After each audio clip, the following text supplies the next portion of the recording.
Well met. This has been Brode, and you're watching Born to be Cosmo. Oh, snap.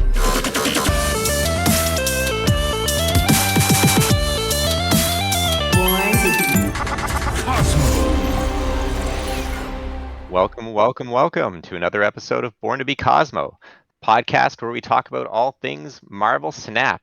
Boy, do we have a lot to talk about tonight. Balance changes, new season pass card. Yeah. So I'm going to put a little warning here at the start, a little bit of a disclaimer. Tonight's episode, might be on the spicier side. We have a lot of opinions. But I want to just preface it by saying that we love Marvel Snap.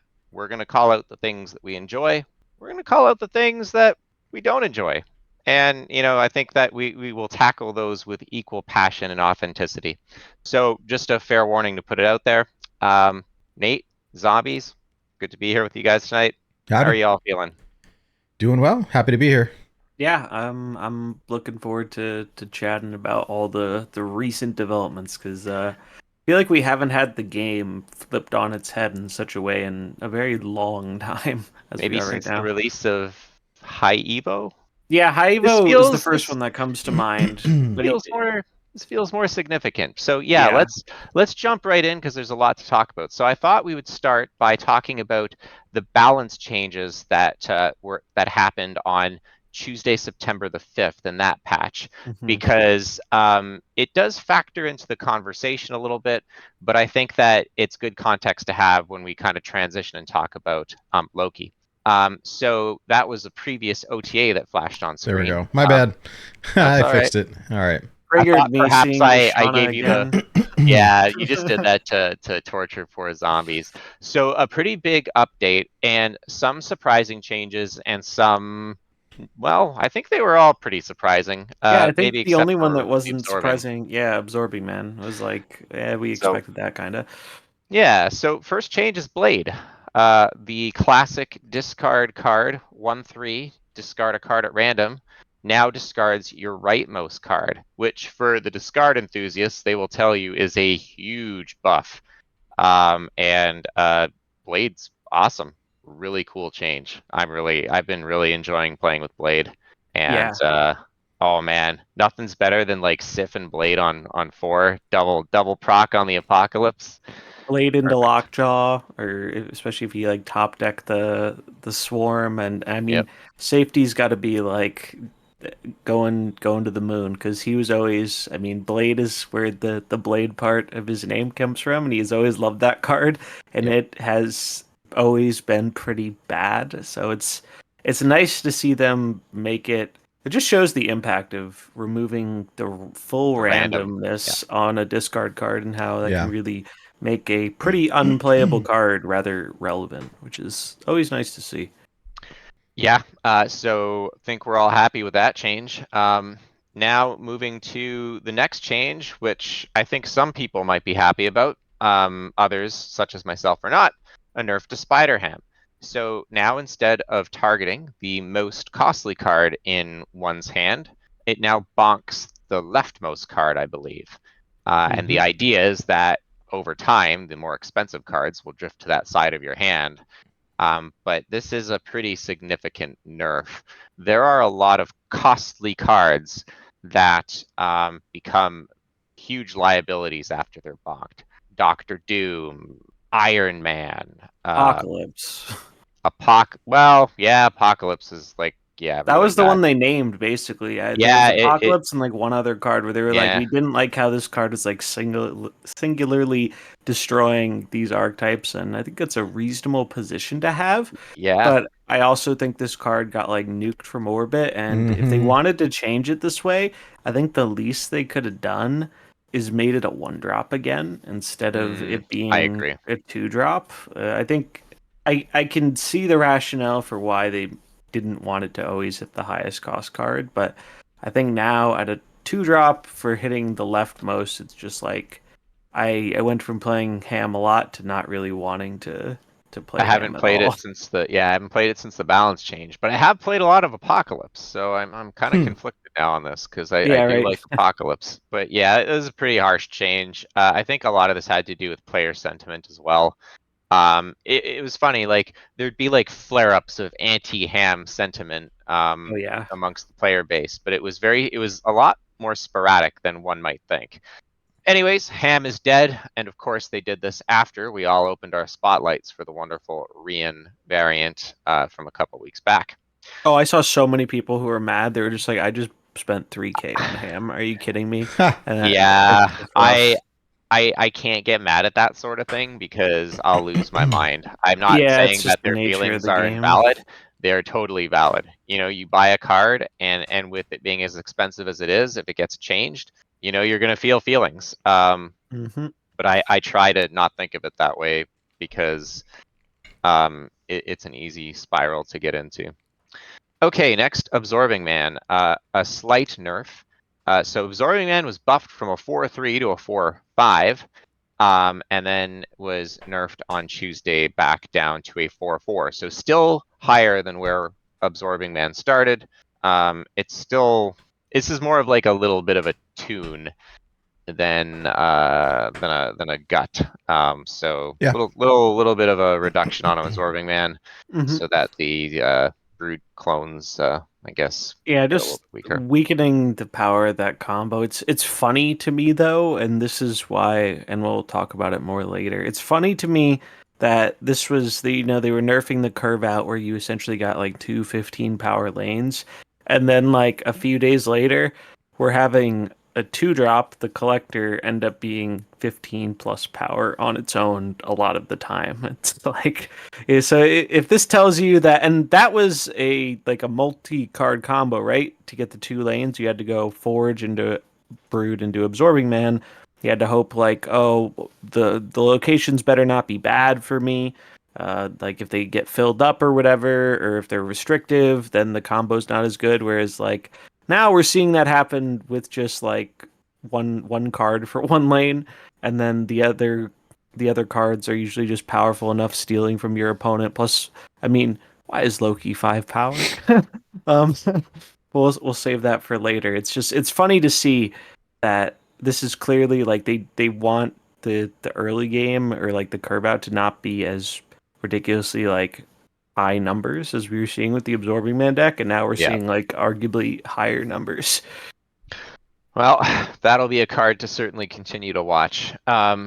Next is a significant rework, and perhaps Zombie, since you've had the most game time with this card, both pre and post change, although pre is very relative. Snowguard, yeah, Yeah, pretty interesting change there. Safety Blade's second favorite card of the patch. This was pretty crazy, and I'm really happy they did this because Snowguard was memed on a lot, and rightfully so for being one of the worst cards in the game. It was really really bad. I tried to make it work, and it was funny when I tried to make it work before the buff. I didn't realize truly how bad it was in that. So I had safety reconfirm this because I barely played with it before the change, and I didn't remember. It always started as the hawk, and then it would turn into the bear, and then it would turn into the hawk. But when you drew it, it would always start as the hawk. So if you drew it on turn 1 versus turn 2, the turn you would have access to the hawk or the bear would be different every game. So, Mm, and that was like really, really impactful because let's say you want to play it on, let's say, turn 3 or something, or turn 6, or let's say there's one turn where you really want the hawk. And because of your draw RNG, there's a 50-50 chance it's not going to be the right thing on that turn. So it was already like niche, but you couldn't even consistently make use of the effect that when you needed to. Because let's say I needed to play it on turn 5 to shut off Dream Dimension, or turn 4 to shut off Dream Dimension, and it's the wrong form. I can't just play it next turn because then the effect goes off. So that was a big issue for the card. And then a not gameplay related issue was a lot of people didn't like that you couldn't see the variants. We complained about that with like the Phoenix Force and Jean Grey, well, just the Phoenix Force, I guess. But but it's a shame because the card is great art, and you never got to like see any of the art because it was never in the base form. So going from a 1/2 that just transforms and flips back and forth in hand to now a 1/2 that gives you a 2/3 version of the bear and the hawk in hand. It's unironically, I think, like top 5, maybe even top 3 one drops in the game right now. I've played, obviously, everyone's going to be like, well, Loki. And yes, Loki is really good with this card because it's a one drop that gives you 2 cards. The next card that gives you 2 cards is Coulson, a 3 drop. Like, the difference between 1 and 3 is insane. And that's not accounting for the fact that these 2 drops are like, they're good statted 2 drops with insane effects. Like, the effects are good. The Hawk actually got even better because before the Hawk was next turn the locations aren't active. Now when it enters play, it shuts them off that turn and until the end of next turn. So like this card just got, I think this is like maybe one of the strongest buffs they've ever done. It's actually crazy how impactful it is, and even Loki decks aside, this has been powerful because now some decks, like I've been playing the different version of the on reveal deck Safety was playing, and the issue I had with that deck was you need early game to get cards on the board, so you're like Ironheart does good things, but you also don't want to run a ton of early game because you have stuff like Jubilee, you need more spaces in your late game for like the good on reveal cards. But Snowguard's great because in one card, it gives me multiple cards that help me like curve out in the early game. And as we've seen with Legion, location control is so powerful. Like Lambie was saying today, how he thinks the Snowguard plus the Legion package is just, it's insane how much manipulation you have over locations, and it's a really, really strong thing. If I could play Control Sarah, which I can't because Loki. Well, it's fine. You won't be able to play it because of Mobius in like 3 weeks. Well, no, you play your own Mobius, but Snowguard would be a really good... Yeah, but they cancel each other out. Like, your cards are... Like, if you have Mobius and they have Mobius, nobody's getting any reductions, right? Oh, no one's getting Mobius. reduction. Oh. Well, I thought that for a while, too, but no, it's just... If 2 Mobiuses are out, no cards can cost less. Oh, God. That's gross. Well, okay. If they nerf Loki before Mobius comes out, Snowguard might make a very good Control Sarah card. Sure. I mean, yeah, I think even in Sarah Surfer, how many times have we been like, well, you want more early game in your Surfer deck, but you don't really want to run a bunch of, well, one drops are often awkward. Oh, yeah, it's like an auto curve if you want with this. Yeah, it's just very strong. And the fact that you have, like, you can mitigate difficult locations, it's kind of like Scarlet Witch in that way. But like that one location where it's like, oh, you can't play 3 or less costs. Well, you don't care because Snowguard does it to all the locations. So unlike Witch, where you can't really get rid of that with Witch because she's a 2-cost card, it's crazy how impactful the card has been. And part of me is almost a little worried, not really for balance reasons, but more so like I wonder if they fully realize the impact of just how much they tuned up this card. And I'm low key kind of worried they may actually like have to readjust it a little bit later down the line because it's such like I can't overstate how good of a 1-drop it feels like, because it's giving you 2 drops that are good and have unique effects and whatnot. And the Hawk's much better than the Bear, but sometimes the Bear is really, really strong too. I know how they're gonna nerf it. How's that? They're gonna have it play the same way, except instead of generating 2 cards, it generates 1 that flips every turn. I could definitely see if the card ended up being too good, but man, I would hate that so much because I did a whole little video about Snowguard, and the lack of RNG on the card is not only what makes it better right now, but makes it feel enjoyable to play. Like, I think it would go right to the dumpster if it went from 2 cards to 1 card and flipping. I mean, maybe it would still be better than the old one. Right. But yeah, I think they want to, and this is one of the things that I think, the Spotlight system encourages. Like, I memed on Snowguard and was like, well, if you want Alioth or Hitmonkey, it's probably a good week, but you better hope you dodge Snowguard. Like, they're incentivized to make the worst Series 4 or 5 cards better because they don't want you to have that feeling of, oh, I got a terrible, useless card this week. Well, And speaking of terrible yeah, and it's useless a good and segue. feeling bad, sorry, I thought you were finished your thought. That was No, I was ill-timed pretty on much my done. part. That was good. I thought like, yes, I got the perfect segue. Anyways, speaking of feeling bad and terrible, the last card that received a nerf in this balance patch inexplicably was Thanos.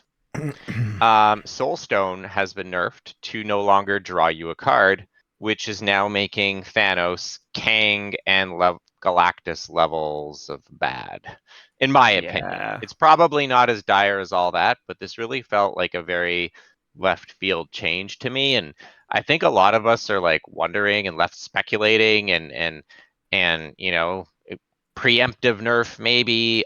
I don't know, but like, I mean, preemptive nerf, but why didn't you preemptively nerf Loki, right? Like, Yeah. anyways, we'll get to Loki in a second, but I'm not happy about this change. Even if it becomes evident why it was needed, knowing that that was the reason in advance might help in the interim. Anyways, I'm not super stoked on this. I feel like Thanos is unplayable. Yeah, it feels really bad to play. I tried to play it a bit, and it's just like Dino now gets a lot worse than Thanos because you have one less cycling tool. The Lockjaw decks are just completely dead because they were already having a tough Because time they were getting already through. completely dead. Well, with Thanos, right?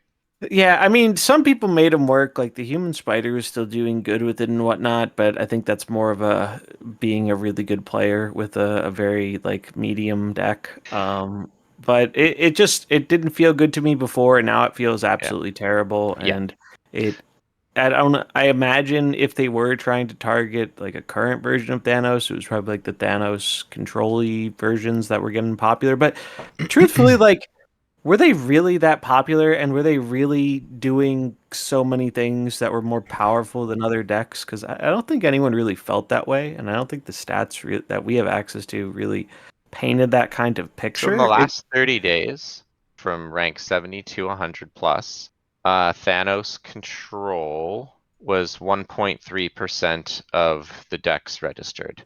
Yeah, it wasn't it wasn't that popular. Yeah, contrarily, other decks like Discard is at 4.2. The Infinite deck with the She-Hulk thing is at 4% and felt like a much better deck. Anyways, so there are decks that have higher win rates and play rates than Thanos control is what I'm trying to say. Yeah, it just felt very strange, and I think if they wanted to take Thanos down a peg, I think a way that they could have done it without making it feel this level of bad is if they went after the Mind Stone instead of the Soul Stone.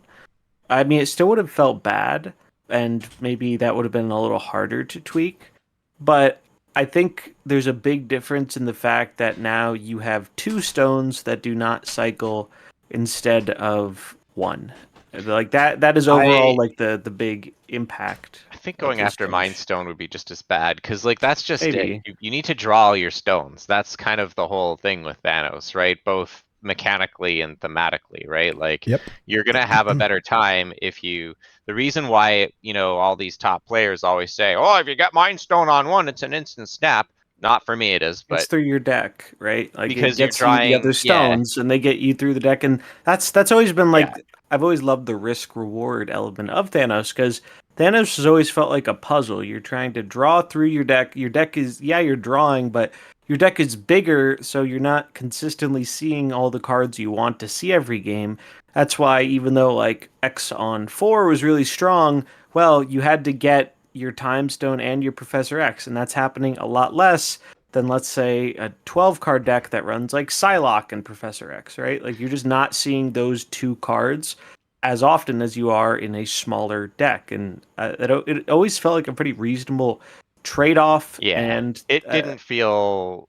Hey, I just had a thought. Remember when they mhm, buffed Thanos? All right. yeah, Lore argument. Lore argument. What good is Thanos without the Infinity Stones? Come on. yeah, I just strange. Thanos was my favorite cards, and this just kind of just sucks the joy out. So, well, we'll see. I mean, we're gonna find out one way or another why or what the reason was, and I suspect if we don't, there will be a lot of vocal people asking the question. Yeah, it feels just like when Doctor Doom got nerfed to me, except at least when Doctor Doom got nerfed, Yeah. it was because Lockdown was a top deck, and Thanos was good, but like especially in the context of last meta, I don't think Thanos was even really the best deck at competing with some of the other best decks, like the Not Move even deck, close. the Patriot deck. It felt like a bit below that. You could still win with it, but it was not really dominating the field. So it just feels like a change that doesn't make sense. I really hope, like the Doctor Doom change that I think didn't really make sense, that they just revert it eventually. All Like, Thanos was last meta was just it was like a tier 2 deck. it Like was you like could win with it. It was well, no, okay. but any deck that was a Thanos deck was just worse than its non-Thanos version, basically. Thanos Destroy, worse than Destroy. Thanos Lockjaw, worse than Lockjaw. Thanos Control, Lane Lockdown, not as good as just straight up Evo Lockdown. This was after the changes, right? There was a moment in time when it was good, but I'm just saying, just in the very last meta before he got nerfed. So it's like, to me, it's like, what are you? Anyways, I'm just gonna repeat myself. I'm as you might tell, Thanos was one of my Displeased. favorite cards, I don't and I think am anyone displeased. has been happy about it. I don't think I've seen a singular person who was like, "Oh I yeah, think there's this a lot of makes people who sense," don't or "Oh care. yeah, Well, yeah. I mean, you're always gonna get some people who don't care because they don't play the card or whatever, or don't Yeah. have the card. But like, have you seen anybody? Have you seen one person who's like, "Oh yeah, I've been waiting for them to nerf the Soul Stone or nerf I Thanos"? don't Like, know. I haven't seen a single person. I'm sure There's they always exist, someone. but Yeah. it reminds me of like when Black Bolt stature got nerfed. At least that deserved it because it was putting Yeah. up absurd stats. But it's the same type of thing where people are just like, "Wait, why are they doing this?" Like, Yeah, but nobody the complained difference about it. was is that, That we deck was could actually insane. It's just yeah, people didn't there realize was it. Whereas Thanos, not so much. we have to speculate.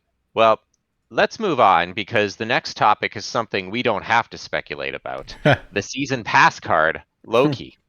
So there's a lot to say about Loki, but for those who are maybe casual players or for those that Living under a are just rock. curious Yeah. or living under a rock, well, what Loki does is it is a 3 cost, 5 power card, so premium stat line, by the way, premium stat line 3/5 that replaces cards in your hand with random cards that started in your opponent's deck and then discounts them at -1. So if you have 4 cards in your hand and you play Loki, the 3 cards that remain will become your 3 out of the 12 cards in your opponent's deck discounted at -1. So that's what Loki does. So let's just think about this for a second, just for some perspective. And his Sarah is starting deck, before we go further, it's starting deck. So that's an important distinction to make because for cards that have effects, like Thanos, shuffle stones in at the start of the game, or High Evo, evolve yeah. your cards. That happens, those aren't in your starting deck, those happen at the start of the game. So if you're against a Thanos deck, Loki's not giving you any stones, or he's not giving you that evolved Hulk. It's only cards that are in their starting deck, not any other cards that made their way in after.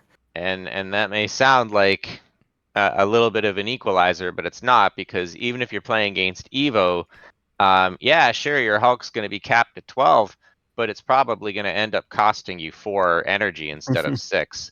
So that's something to really kind of put into perspective. It's like a Sarah-like effect, but For 3.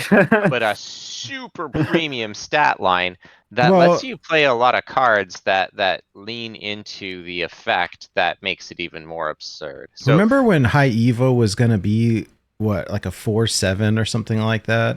yes. Yeah, same Yeah, kind of that's just deal. what it feels like. Yeah, it's like if Yeah. High Evo actually got printed as I like an forgot about above that. stat. I think we all kind of did because like it was data mined and it never actually made its way into the game. We were all like, thank God it shouldn't. Right, but this is, well, and it was like kind of frustrating because we were excited for it and the card alone is just bad, but like Loki not only has the crazy effect, but a 3/5 is just Can we on its own mention here are the other 3/5 stat lines in the game. Yeah, let's hear Deathlock, it. which obviously synergy with destroy, but unless you're setting that up, that's a drawback, right? Right. Hulkbuster, kind of a specific thing, And and was has recently buffed. yeah, was recently buffed and has the downside of if you make a card too big with the Hulkbuster, you're worried about like Shang-Chi, right? Negasonic Teenage Warhead, laughing emoji.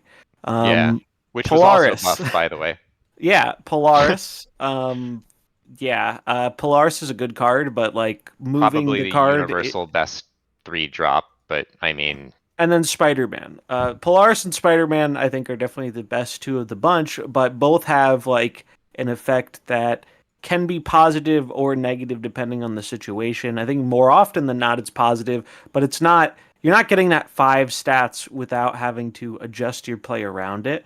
Whereas Loki, you're not really adjusting your play much. It just incentivizes you to run more card generation, so you get more cards in hand to mitigate the fact that you're getting random cards. So if you're going up against a destroy deck, you want to be able to get more of their destroy cards. So you have the synergy.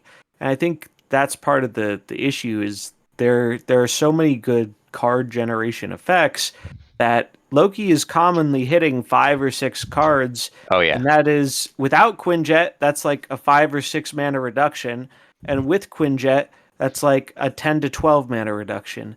And in a game with only 6 turns, that is absurd. That is, it's actually insane to me that the current iteration of this card was ever tested and thought to be at an acceptable power level with how much raw mana cheating it enables. Like Zabu, it's if you have a Quinjet out, you're essentially giving the pre-nerf Zabu effect to every card in your hand. And yes, there will be like how in what world is that All right, remotely okay? All right, so I want to just kind of dissociate from this conversation for a second. Yeah. We're going to get back into it because I want to just kind of paint a little bit of context around the insanity that you've just illustrated. So basically, this is how the new season went. The new card comes out, everyone's experimenting with it. And I start getting messages in Discord. Hey, I'm winning a lot with Loki. I think Loki might be pretty good. I don't know, it's kind of high variance. We'll see how it plays out. Within about 4 hours of it being released, all of the messages changed to, nope, it's just busted. And then all the infinite posts come in. And by day 2, Loki decks, right, which depending on your data source might refer to it as Loki or the collector, has hit with the data we have. Again, the data we have is much more limited than the data that Second Dinner has, but I'm going to refer to it as the data because I would say if you want to have an argument that the data is no good, I'm willing to have it, but you can't say, well, trust me, bro, because I'm not going to show you my data source, right? If I don't see it, it doesn't exist. So we're at about 20 to 25% play rate, depending on what slice of ladder you're looking at, within 2 days. So, like, that's higher than... I mean, it is the season pass card, so they're pushing it to begin with. Sure, people Yeah, it'll have always it, be a but bit higher because of that. But think about this: when it's was higher the than last Shuri Red time Skull. Yeah. a season pass card resulted in even like half that much play rate? Zabu, Like, probably. Sabu. Yeah. yeah, like I think the closest in recent memory might have been something like Nebula before Kitty was back, because she was really like kind of busted before we had Kitty as a counter. But even then, I'd be surprised if it was even half. And Nebula is a card you could say is much more splashable into a wide variety of decks because you don't really have to build your deck around Nebula, right? Like she's just a Good premium one scaling drop. I Yeah. played a ton of Nebula, but I mean, it was that control style. Like everyone was playing the lane lock decks at the time. Yeah, she was great in lane lock. She was good in like the ramp decks. And Nebula just saw a ton of play, and she also got a boost by the fact that they probably balanced Nebula around the fact that Kitty existed, but they didn't account for the fact that Kitty was going to go on a hiatus for like a month and a half. So she felt even like stronger when she came out because they didn't have that other one drop available as a potential counter. Right. And that wasn't even close to what we're seeing with Loki. Like it's really It's So pretty crazy. yeah, it's gross. So like whenever the game breaks, that's your time to shine, zombies, because that's when the meme machine starts. And you posted a few good ones this week. I like this next one, which kind of summed up my experience really well, because by the time I started really like playing for ladder, Loki had already blown up, right? So, he's thinking about Loki, and I'm like, I'm not even touching Loki. I'm like looking at Blade, and trying to figure out how to make that work optimally. But yeah, it's been everywhere. So let's look at the typical Loki deck. There's quite a bit of variance on them, because the joke is that a Loki deck consists of 4 cards and 8 flex slots, right? There's Loki, there's the Collector, there's Quinjet, and then there's America Chavez, so you have a higher chance of drawing the other 3 aforementioned cards. Yep. Yeah, pretty much. Yep. But if you look at the most popular version of the deck on Untapped that has the most games, the cards that it's running is it's running Legion, I believe, and Shang-Chi, and we were talking about this before the show started. Um, I saw a lot of Shang-Chi in these decks, and I think that your hypothesis that it was to deal with the Shuri Red Skulls that were kind of popping up to deal with it is probably correct. But honestly, it's superfluous. Really, you want to just run as many card generation cards as you can. This version runs Mirage. You could run Cable instead. Agent Coulson's very efficient because you get 2 for 3. For context, I've been playing this all weekend in my kid's free to play account, and that's what we did. It was like anything that generated cards. I put Agent 13 in here Did you because put Mantis Budget in? Snowguard. we don't have Snowguard, so I put Agent 13 in. No, I did not put Mantis, but like Coulson is another one. And like anything that generates some cards. I put Sentinel in because he was missing stuff, and I was like, why not? It's a 2/3 and it gives you a card. Yeah. It's a good card. That's one nice thing. One of the few nice things I'll say about Loki, and probably also is contributing to its popularity, is the fact that yes, a lot of versions of it do run some more expensive cards, but you can play a very budget Loki deck and have a lot of like good results with it. Like, I think the only other high series card you really need in here is probably Kitty Pride. But even then, everyone got it for free. But even then, you could play without Kitty and still, I think, have a very effective deck. You just build it a little differently. Yeah. Like, essentially, you just take a budget Dino Shell and you throw Loki in there, and you probably have a significantly better deck than you had before, even if it's not like the pure optimization and whatnot. And yes, we have seen Shang-Chi start to get cut from the list. I think we're going to see a lot of back and forth on this, depending on how prevalent the mirror is. Because the reason I didn't like Shang in the deck is because Loki is a card you are often playing on turn 4 or turn 5. There are occasionally games where you play it on 3, but I think that's more of a rarity. You want to have that time to generate cards in hand and get yourself 1 to 2 turns with the cost reduction effect. The issue here, and this is going to be the issue with all tech cards that are relevant in the mirror, is one, if you draw it early, you're not really playing Shang-Chi on turn 4 or turn 5, because that's when you're playing Loki, right? And if you're playing Loki, your Shang-Chi's going away. You aren't having access to it anymore unless you top deck it. And you're not top decking it on 6 because you have Chavez. So like I found there just wasn't time to play this card a lot of the time. Yeah. And in the mirror, if your opponent Lokis, they could get a 3 or a 2 cost Shang-Chi and then just blow up your big thing. And so that's why we saw a lot of lists cutting the Dino too, is because Dino's a great backup plan, but if it's not your main plan and you're giving your opponent access to a 4 or a 3 cost Dino, well, why are you running it at all?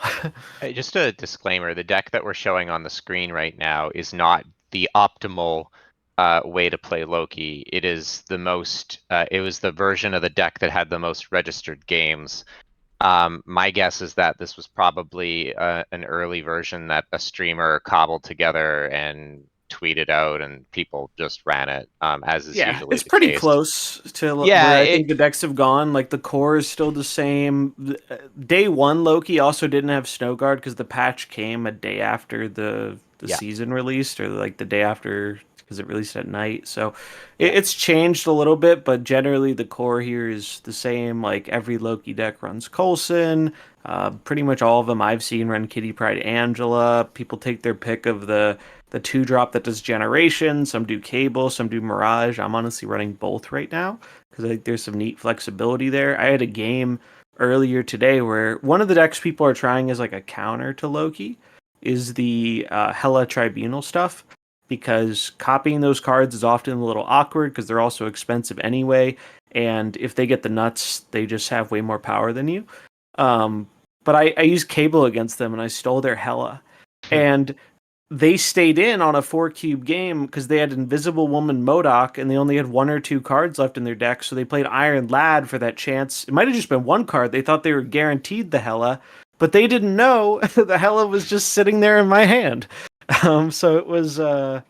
Cable has been very impressive. One argument I've seen for and against Cable is, well, in the mirror match, it's hilarious if you pull their Loki, you win on the spot, which true.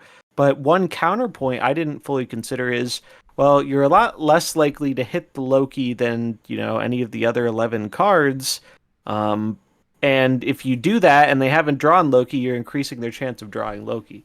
So I think there's definitely some pro and con You're there. going through reasons why this deck just makes me want to roll my eyes. But, I think that the community obviously has reacted to this, and there has been a lot of opinions being thrown about. I think we're all of the opinion that they released this card knowing it was going to be very powerful, and now we get to see how long it takes until they fix their game. So let's put an asterisk next to that, because I think the next the next image of prominent community members' reaction to Loki will kind of spawn a conversation that we're keen on having. So we have a tweet here from Brad, who is a fairly prominent community member within Snap. I believe presently is on a host of a popular podcast, more popular than this one, which is every podcast, and does work for SnapFan, I think. Anyways, so this was Brad's tweet. Seeing a lot of sentiment right now. What do you all think? I think Mobius, that is the card releasing the 3rd week of this month, should be emergency released next week before nerfs are considered to Loki, because I want to see how that card impacts Loki decks, but I don't think it's great to wait 2 weeks to see. Okay, so before I respond to that postulation, maybe let's just quickly review what Mobius does. So Mobius is a Series 4 card that's going to release the 3rd week of the month. It's a 2/3 that basically prevents your cards from costing more and will prevent your opponent from discounting their cards at all. So for example, if someone plays Wave against you and it would make a card of yours cost more, but you have Mobius out, it will not cost more. Likewise, if you have Mobius out and your opponent plays Loki, while they'll copy cards in your deck, they will not be discounted by -1 because Mobius invalidates Loki's text. Okay, so this is my opinion on this. I think that this is a really bad precedent, because Mobius is the solution to the problem that you've blatantly created, right? Yeah. So it's like you create your own crisis that everybody buys into, and then you create the solution that everyone also has to buy into. I get that you want to have cards that have play and counterplay, and maybe that was the original intention here, but I think that when you look at Loki and Mobius, they're cards that kind of make your head turn. So I don't think that Mobius should be emergency released. I think that Loki should be fixed to be brought down to a power level that is more comparable to other strategies, so the meta can be, well, like it was before Loki got released, because it was pretty good. Yeah, I That's think my it, opinion. it was widely regarded, I think, as until I think people were a little annoyed when the Brood Absorbing Man stuff became a significant portion of it. But I think even with that, it was generally regarded as one of the more varied, diverse, interesting kind of metas we've had in a while. And I think it speaks to just how oppressive Loki has been that you are barely seeing any of the decks that were popular and top tier during it's a rare thing because of how Snap doesn't really introduce new archetypes often. It's a rare thing for decks that are like high tier and good to suddenly disappear. And I think anytime you see something like that happen, it speaks volumes to just how powerful whatever new thing came about is. And I think that's especially like a feels bad in this game because let's say, you know, you're on a bit of a budget and you just invested a lot of your resources into getting that tempo move deck, which myself and many others were showing and thinking about as like one of the best decks in the format. Mhm. Well, if you did that, you're probably having a really bad time this month because I love that deck to death and I'll look for any excuse I have to play it, but you wouldn't catch me playing that deck at all right now because it's a deck that tries to run efficient cards and tempo out, and the version I like close with wave, but in both Loki would eat versions, it alive. yeah, Loki would just get it because Loki tempos out very effectively too, and then it plays your late game better than you do. So it's like if I'm not ahead of the Loki deck, which is really really hard to do, I can't just play like. And I've seen some people like the fact that these quote unquote good stuff decks aren't as good anymore, and I just don't agree with that. I think they aren't a bad thing for the game. I think people enjoy playing decks that have, you know, a generally good efficiency of cards in them. And especially in a game like Snap, where, you know, a lot of people opened for Silk, they got Jeff for that deck. It's not like these decks are super cheap.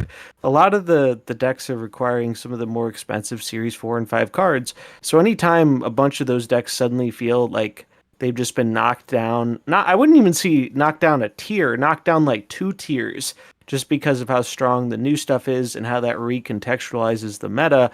I think that's a really bad feeling. Yeah. And It I just think, pushed a whole archetype of decks out.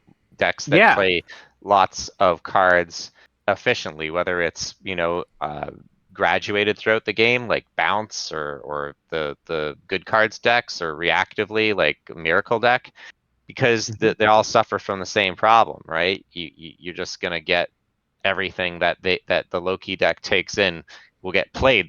There's no choice to be made. Oh, I can play all these cards and win. I'm going to play all these cards and win. yeah. And in terms of like the releasing early type of thing, I don't think they necessarily should do that, but I do think it would have been slightly nicer if Mobius was at least like week 2 instead of week 3, because now what this is doing is it's creating a lot of polarization where people are saying, well, just wait 3 weeks for the counter to come out, guys. I can't believe everyone's asking them to nerf this card before we've even had a chance to play the card that's going to counter it. And it's like, man, I would bet the farm that most of the people who are saying that right now during the first few days or week or whatever are not going to have that same sentiment when we've had 2 more weeks of Loki. Like, I think it's I going to agree. sour really, really quickly, much like original Zabu did. Yeah. Zabu still had its defenders by the time it got nerfed, but let me tell you, those numbers went down a lot compared to the Yeah. first week, and I think we're going to see that exact same thing happen again.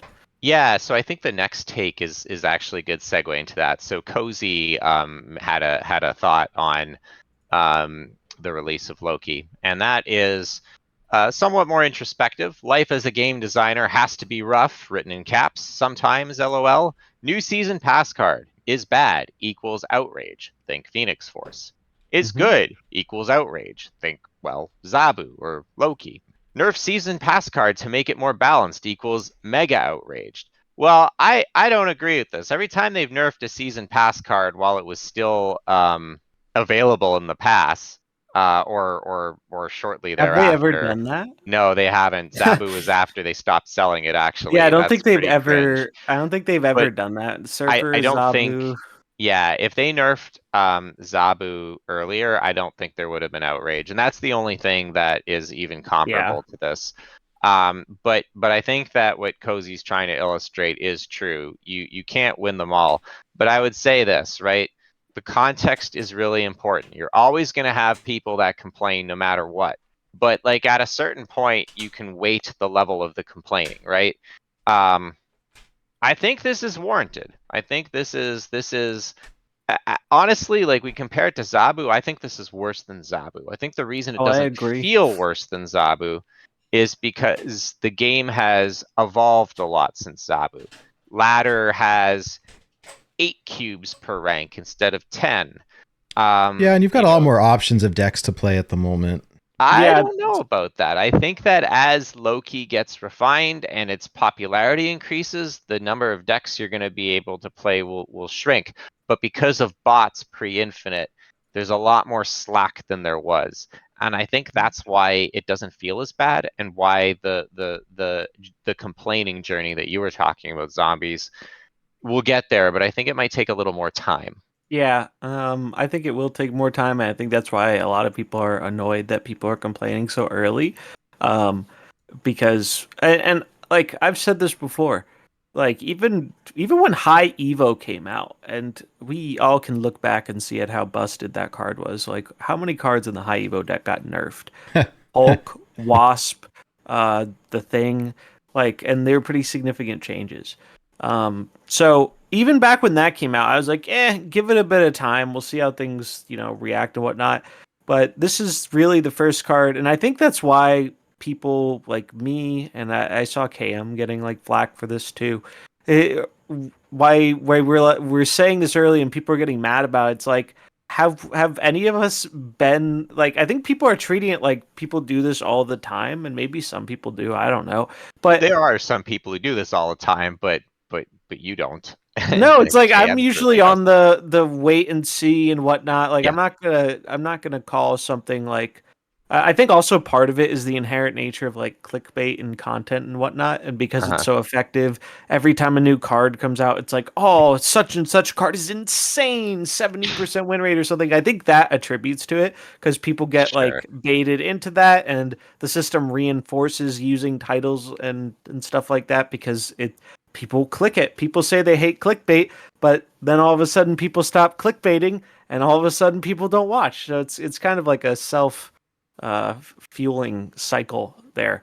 But I do think there's also a difference between outrage about a bad season pass card and a good one. I think Phoenix Force is a great example.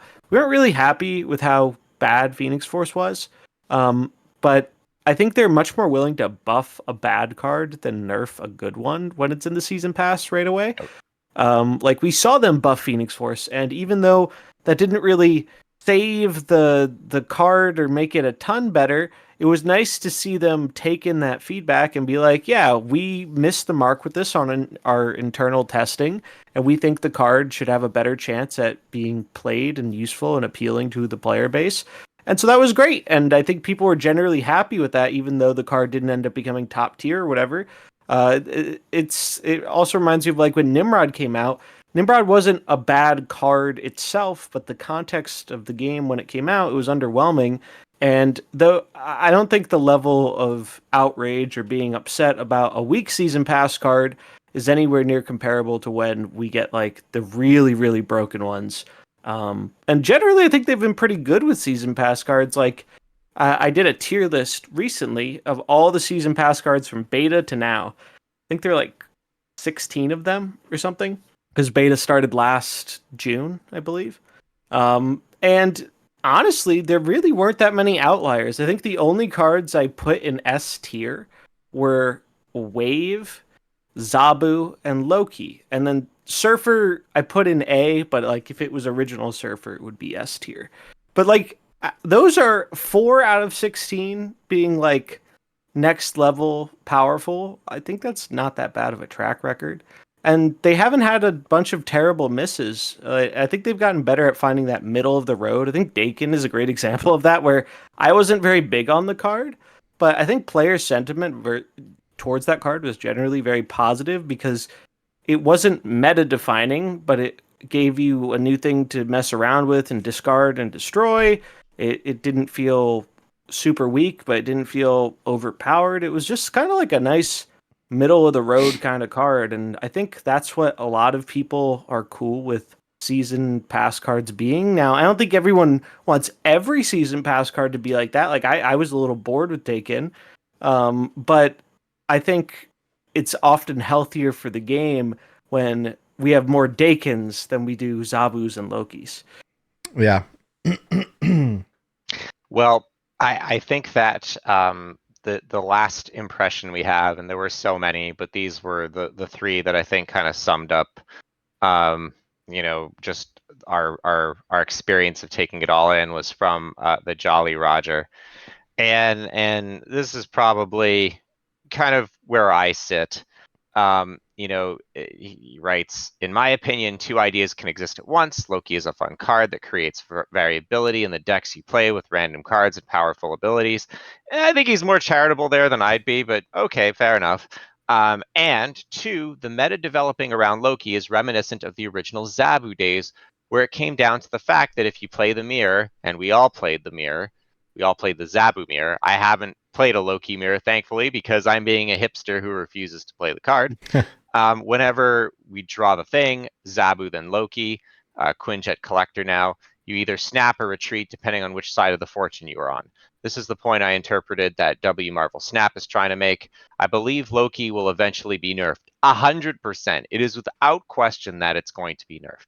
So Yeah, he I'd writes, I put believe my that Loki will be life eventually nerfed. savings on it being nerfed. Yeah. Mhm. And will likely not be able Be to an easy reduce bet. cards below 1, which would make him still great, but would limit the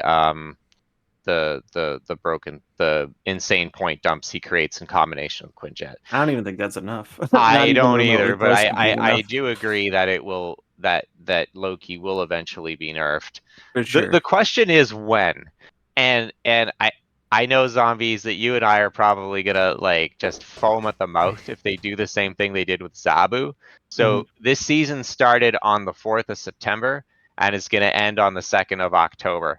I swear, if it gets nerfed after the 2nd, after the rollover, I'll be so mad. You know when they're gonna do it? I can tell you right now when they're gonna do it. I just have to look up the date really quick. So we mentioned you sell the problem and you sell the solution, right? However, this gets, I think, a little amplified. And I'm not saying this is like some super malicious intent thing. I just think it's like kind of the reality we're living through. It doesn't feel like a coincidence to me. Right. But so we're also seeing a bundle come out. And this is a very rare situation where Mobius is the last card of the month, right? So he's in the final spotlight week. And this bundle, I think the reason it's coming out when it is it's more just a tie-in and good marketing with the Loki season 2 of the show coming out early October. But like a week after Mobius goes out of spotlight caches, they're selling a rather expensive bundle, a 7,500 gold bundle, which for those who don't know the math, that's about a little bit under 100 USD of Marvel Snap currency. Or 130 Canadian. And let's not talk about Australia. Is Australia real? A good question. But the form and function bundle from the 5th of October to the 11th of October contains Jet Ski Mobius as well as Sylvie Enchantress and some 10,000 credits and boosters and all that stuff. Now, I don't think they're selling this bundle at this specific time because of Loki or because of like releasing the Loki season pass. I think this just has to do with them being like, well, the new Loki show comes out. A lot of people really like the Loki show. It's one of the few Disney Plus shows that has, I think, near universal praise. And they're capitalizing on that. People like Mobius, and the jet ski thing is a funny meme, and people like Sylvie.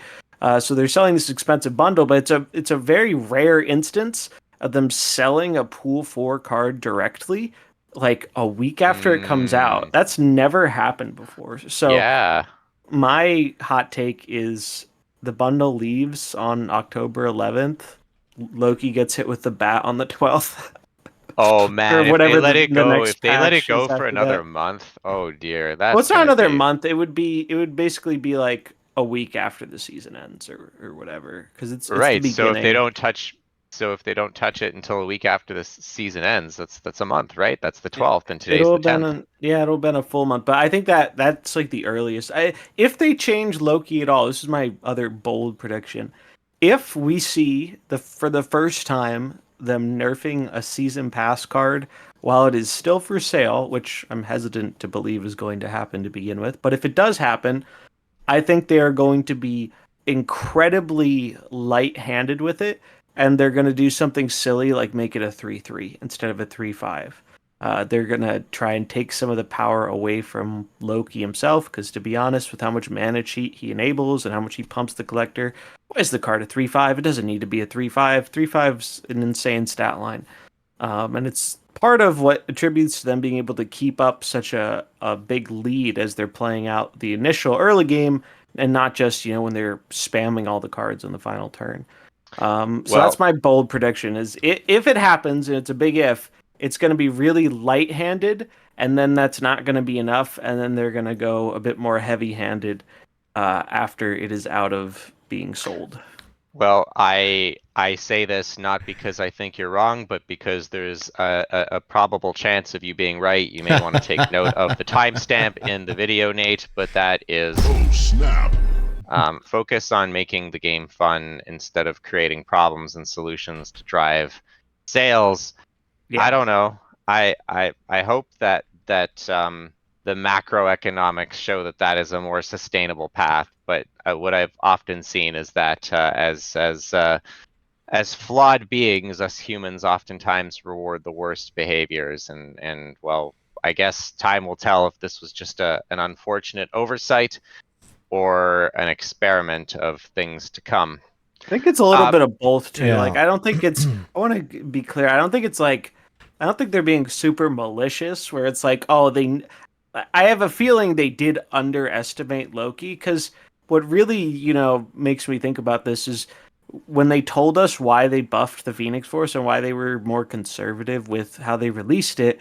A big part of it was, I think Glenn said, in their testing meta, he was like really dominating people with the Phoenix Force, which to me, I'm just like, I really wonder what that looked like. I would have liked to see a peek behind the curtain. But he said, in retrospect, it was probably because their internal meta was not as far along as things that had been happening on the live game. Like, it was probably behind the curve. Which we've seen in other contexts. Yeah. And that happens, right? That happens in card games all the time. So it wouldn't surprise me if, for whatever reason or whatever context of their internal testing, Loki didn't seem as insane as it does now. But I don't think... I'd just be really surprised if they didn't know it was, like, really, really powerful. And maybe, they wanted it to be powerful because Loki's a really iconic character, and it's tying in with this... Originally, the Loki show was going to be launching in September, but it got pushed back a month.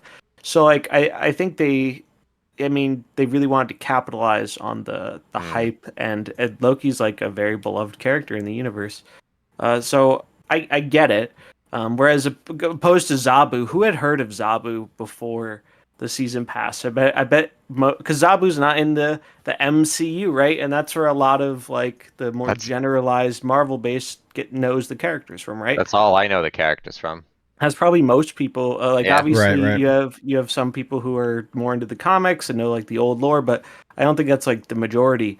But to be fair, like when we all looked at this card, we were all like, yeah, mana cheat is strong. We know this. But I think most of us underrated just how strong it would feel until we actually got it. So I think it's totally fair to say there's a good chance that they underestimated it too. I don't think it's some evil plot to be like, oh, we have to release the most broken card ever so we make all the money this month.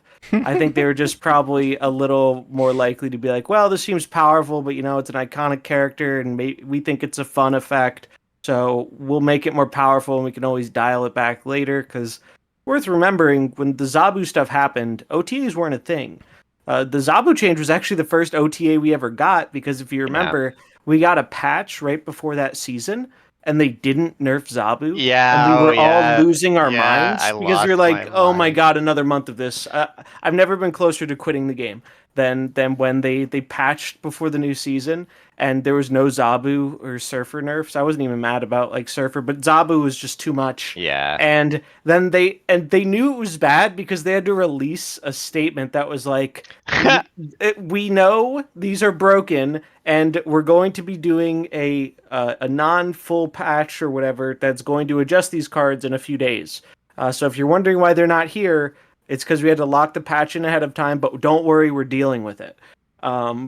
And I think that spoke to just how insane the cards were warping the game and how much it was ruining the play experience for a lot of players. So I think there's a better chance now than we had when Zabu came out because they didn't really have that technology as developed and it wasn't a regular thing. I mean, we're getting an OTA next Thursday, right? For all we know, Loki could be adjusted then.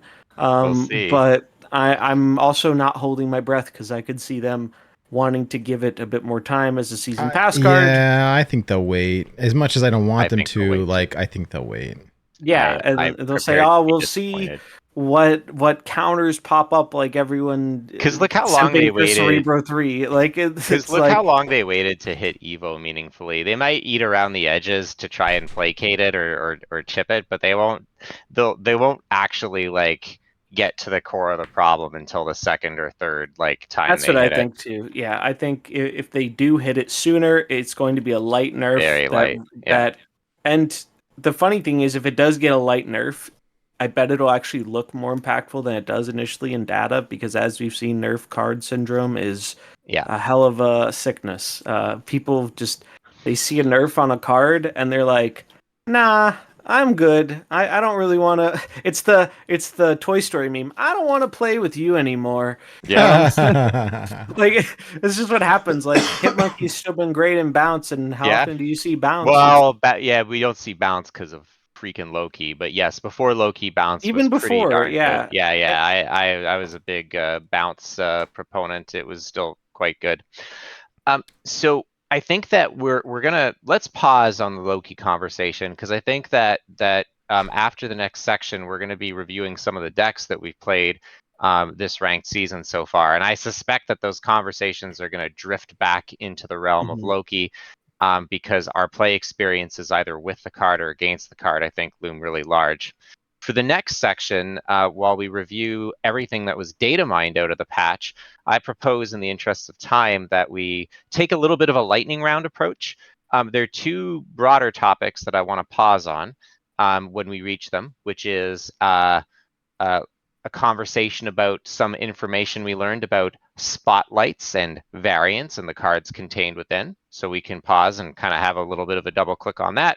And of course, the last item, which really wasn't pulled out of the data mine, but was released at the same time as the patch, the new post-infinite ranked system, talk a little bit about that.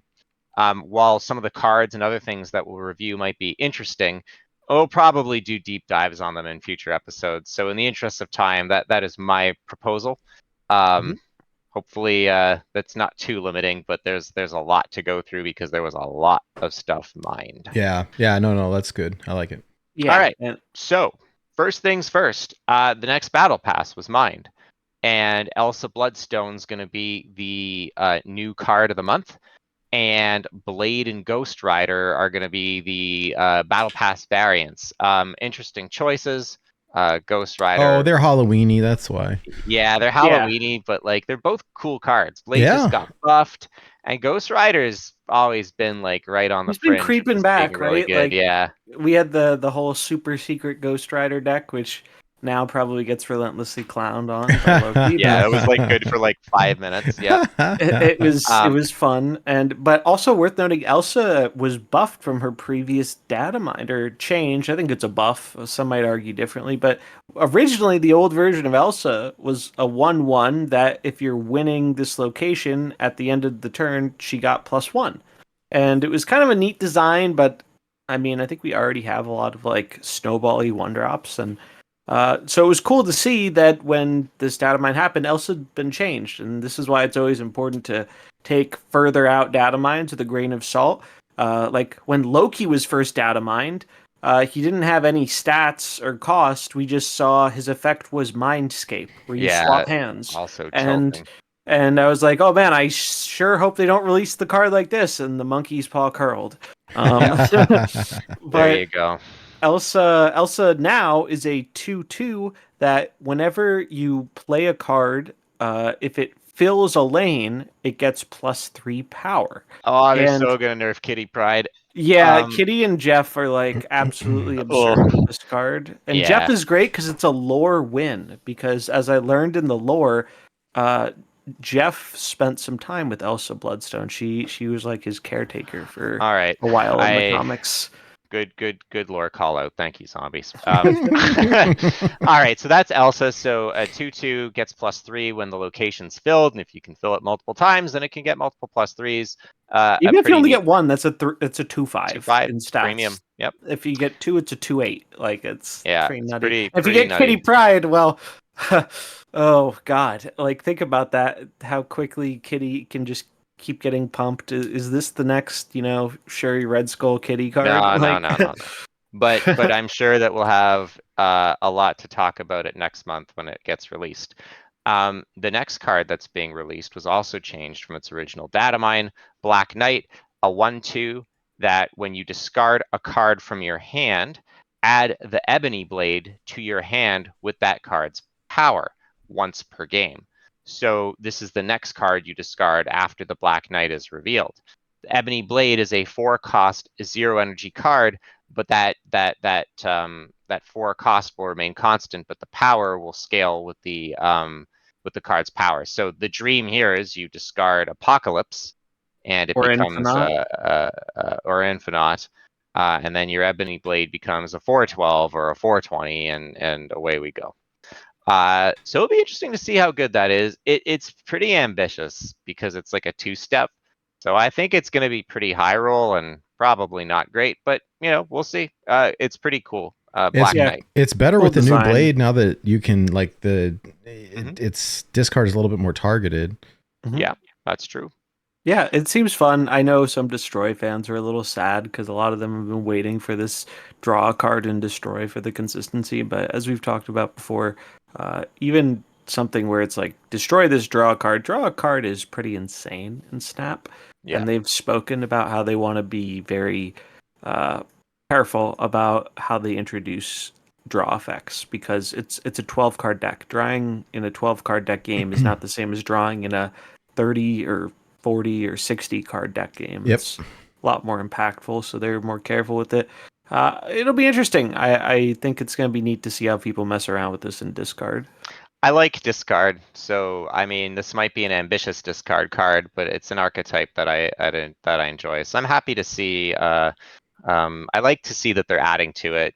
They released Silver Samurai, which is really nifty in specific contexts, and I'm probably one of the more people that are excited for Black Knight.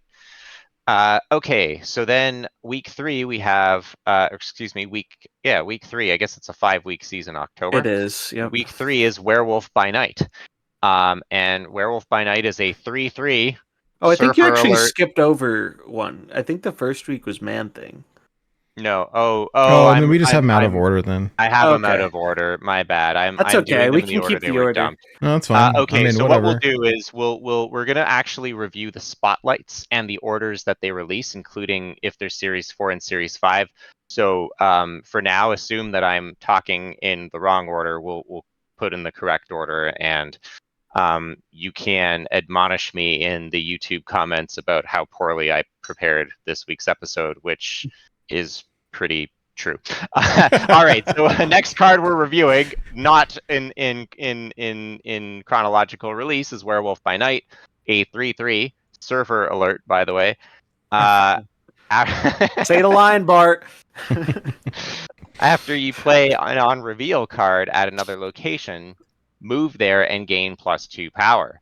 So this has both Surfer synergies, move synergies, and on reveal synergies. Pretty interesting. It could be good. It also could be really bad because on reveal decks typically run Wong, and the last thing you want to do is fill up your Wong lane with things that don't have on reveals. So we'll see. It's not one that I'm excited for, but I do think mechanically it's quite interesting. I like the mechanic of it a lot, and I think this will be. You don't put this in a long deck. The deck you put this in, this fills the Captain Marvel slot in the move deck. It's three is a pretty like three is kind of one of the higher cost cards I think you want to be running in that deck, and that deck runs a ton of on reveals, or at least like a solid amount of on reveals, enough to you don't need to proc this card a bunch of times, especially if you factor in that moving it around the board can buff up your Craven too. I think you really only need to proc it once or twice for this card to be getting the value, and maybe people experiment with a move surfer. I actually tried before the recent changes. I tried putting some of the tempo move package in a surfer deck, and it really wasn't the worst thing in the world. It was somewhat reasonable.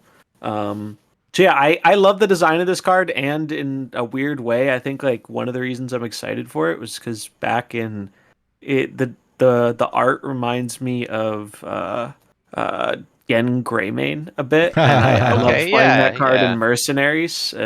Obviously, everyone thinks of it from like the Hearthstone card, but Gen was a really cool design in Mercenaries because he was themed around all the even stuff, and he changed from like human to werewolf and whatnot. So even Okay, though it has like nothing to do with the how this card so actually works, it makes you know it what I think exciting of for when I me. think again Greymane? I'm going to take us on a tangent here for a second, but permit the indulgence. I actually don't think of even shaman, or we have turned our greatest curse into our greatest strength. I always think of Gen Greymane in Heroes of the Storm when he was OP, and he Oh, plays really? exactly how you would expect, right? He's like this like gentlemanly figure in like a tux, like depending on the skin, that has like an old pop gun, and he shoots and then turns into a werewolf and pounces on the thing you're attacking. And That's how he was in Mercs too. It was really cool. It was fun design. stupid, like Gen is like the hard DPS carry that like if carried properly just did an absurd amount of damage, and they nerfed him a few times, but I always think of him from Heroes of the Storm, because whenever someone picks Greymane on your team, it's like we're either gonna like blow out the other team or we're gonna get rolled. Anyways, Werewolf by Night. Gonna probably see some experimentation with. Pretty cool card. Next card that we're going to review, but not released in that order, is Nico Minoru. So Nico Minoru is a 1/2 with an on reveal that after you play your next card, cast a spell. And the spell changes each turn. Now, there are a total of 7 spells, and you won't know what it is until you've played Nico Minoru. So very powerful effects, but a lot of variance. So I'll just really quickly read the spells. I sent Spell. the oh, you have the thing pulled up. I was gonna say I have a graphic for it too if you don't have it. It's there because there are a lot. Oh yeah, no, I have it ready to go. This is the one thing I prepared properly for. So, but I appreciate you bailing me out preemptively, because trends have gone recently. I wouldn't have been prepared. All right, Nico Minoru. So on reveal number 1, after you play your next card, it becomes a demon. So the 1/6, basically. So if you play Jeff and it's your next card, Jeff becomes a demon. That's Don't do that to illegal. Jeff. Yeah, it's all right. Spell 2. After you play your next card, destroy it and draw 2 cards. That is really spicy, especially in a destroy. That's the destroy draw that they want, except it's a 1 in 7. Next, ability 3. After you play your next card, move it 1 location to the right. Notice it moves to the right, not to the left. Number 4. After you play your next card, give it +2 power. Ability number 5. After you play your next card, replace that card's location. Big oof. Ability number 6. After you play your next card, add a copy of it to your hand. And finally, the last one, everyone's favorite. After you play your next card, double this card's power. Note, unlike Shuri, that has to be played at the same location. This is just your next cards. This is like old Shuri, but it's a 1 Yeah, in 7. but it buffs itself. It doesn't buff the other card. I've seen a lot of people read that wrong, Oh, okay. Well, I'm glad. including I'm Blue glad I missed. apparently. Yeah. No, I double this card's power. This being Nico Minoru, not the card you're playing. Yeah, That is I saw a lot of incredibly people who are poorly like, worded. "Man, one mana Okay, so it Shuri." is not No, like, yeah, one mana Shuri went out of 7 times. Okay, so after you play your next card, give it +2 powers. So the Forge like ability, pre-buff Forge, that gives it to the card you're playing. the seventh ability is doubling Nico's power. Okay, that's considerably less exciting, but I like the Considerably flavor more of this. balanced. Yeah, this is one of those cards that I think a lot of people are going to pick up because it's really cool. Oh, I'm excited. I saw a lot of people who I'm not super versed in the character, but apparently fairly popular character, and people were saying like, "Oh, I really hope her abilities are like thematic to the character." And so far, everyone I've seen who likes the character has been like, "Okay, yeah, this is pretty on brand and seems like very fun." And it's neat how they gave them 7 abilities because I think they did that because they're a max of 7 turns, right? So that way every turn it can. And the one thing I wonder is it going to be totally random which it switches to, or is it going to cycle? So like if you've seen the demon ability and it changes into something else the next turn, the following turn, can you roll the demon again? Is it just another 1 in 6, or does it only go through the abilities that haven't been offered yet? I think that would Well, but be interesting to see. if you're skipping turns to get a new ability, then you're probably going to lose the game. But I guess. That's a fair point as well. And And do you? Here's a question: Do you? I guess you don't see it in hand. no, Um, so it has I'll to be in reread it. play. After you play, so it's an Yeah. on reveal. So the on reveal is after you play your next card, cast a spell. Spell changes each turn. So Okay. the way it works is you play Nico, it flips, you see the spell, then the location triggers, Yeah, so you're not then going to be waiting unless you're like doing something weird, like passing for an infinite or something. Like yeah. you're not really gonna be waiting a turn to try and get a better spell. You're just gonna roll with what you got and try and play to the best of your ability. It's cool to Well, so see where an so where effect it's like going to be this. relevant is the spell changes each turn. So presumably the spell that's revealed, the turn it comes into play, will change the following turn. So if you play Nico and another card, the card that flips after Nico will Oh, be that's true. Yeah, yeah. So you'll you would get it probably right away versus getting it next turn, and that's still a lot of variance because basically it's like, okay, I can see what it is next turn and maybe play around, play into it, although so too will your opponent know. Or you can just do it right away. And Nico is really easy to weave in. I think that's how it's going to be played quite a bit. Although the problem is that it could destroy the card too. So I don't know what's right. It's going to be really cool new interesting. card. I actually think this is a really neat. I mean, I guess it's a meme with 1 drops at this point, like Surfer and 3 drops. But I actually think this could be really cool in Zoo because I think a lot of the abilities on the card are Okay, they support a Zoo archetype, right? And sure. hey, if there's one glorious thing about Loki being busted, it's that you don't really see much Killmonger anymore, right? Except I think that Killmonger is criminally underplayed right now, but I digress. The Isn't it last always? card, and this was the one that kind of jumped out to me the most in terms of being the most strong, is Man Thing, a 4-cost card, Q Zabu, with 5 powers, so a decent stat line, not premium, but above average for 4-drop. Man Thing. So it's an ongoing. 1, 2, and 3-cost cards here have -2 power. That's pretty strong. Incredibly strong. I think far and away, Man Thing is like in terms of just raw power level, Man Thing is the best card The of problem the is, yeah, of the caches of the month. but the problem is like what deck does it go in, right? Because like it's really strong in a vacuum, but it's counter Zabu synergistic. decks. Yeah, It's just a good body, and think about it. How many like 1 and 2 drops are you running in Zabu decks? Not really a ton, and you can play them in other lanes. Also, this could have synergy with like maybe a version of High Evo that's trying to use Abomination. You get those that's what I was reductions. thinking. But High Evo runs a lot of low cost cards. You're either running it, well, today it does. It's not to say that it can't change, but you run the 3 1-drops with armor, or you're Mhm. running Lockjaw, which you might think, well, that's a lot of big guys, except you've got Wasp and Jaw, and they kind of pop into lanes that you wouldn't expect. That could, Man Thing Oh, could kind Wasp of. isn't affected, right? It's a 0. Oh yeah, 1, 2, and 3-cost cards. The only card in that deck that would be affected is Lockjaw right now and Wave. I don't know. Anyways, it's gonna people a lot smarter than me are gonna do cool things with it, and it's a strong ongoing. Also, because it's ongoing, Super Scroll. Okay, Cringe, cringe cringe. detector. So those are the cards that are being released. In addition to the cards, there are 2 new locations next month. The first is the Abbey. The Abbey reads, first to put exactly 2 cards here, draws a card.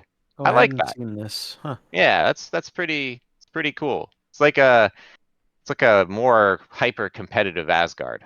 Can And we then also well, do you say the other location first, and then I'll say my okay, piece related to the locations. the second location being revealed next month is Hotel Inferno. After you play a card here this turn, destroy the top card of your opponent's deck. Now, this isn't one time only, this is repeatedly. So, Oh, wow.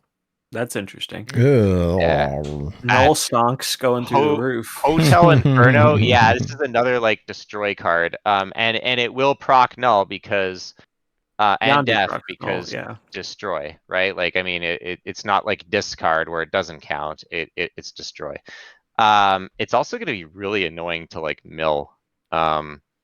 This actually rewards spam decks more than it does chonky decks. It also rewards Loki decks, which are spam decks too. Anyways, these are the 2 new locations, and like most locations, I hate them all. So But wait, what's the over and under on one of these being so broken and gets removed from the game within a day, like the last location?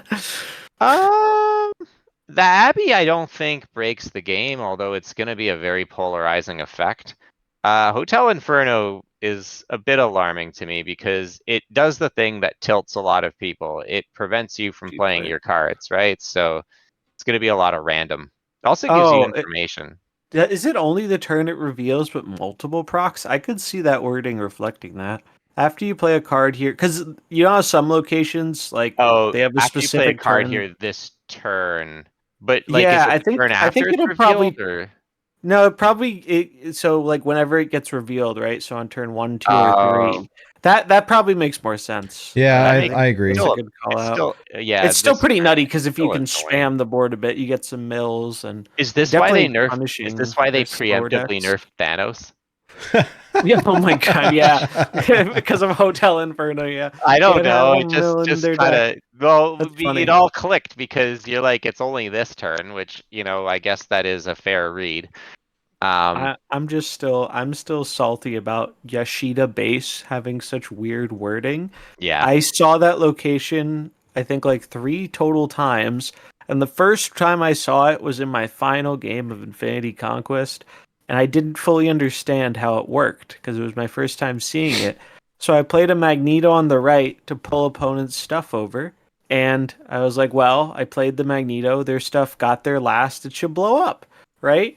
And then my Magneto exploded. And I was really mad because they got me for 4 off of that. And I thought it almost cost me the whole series. It made for good content, but it was not a good player experience. And I don't know if that was a bug or not, because technically, how the sequencing in the game goes, the Magneto pull happens before the card is seen as entering play.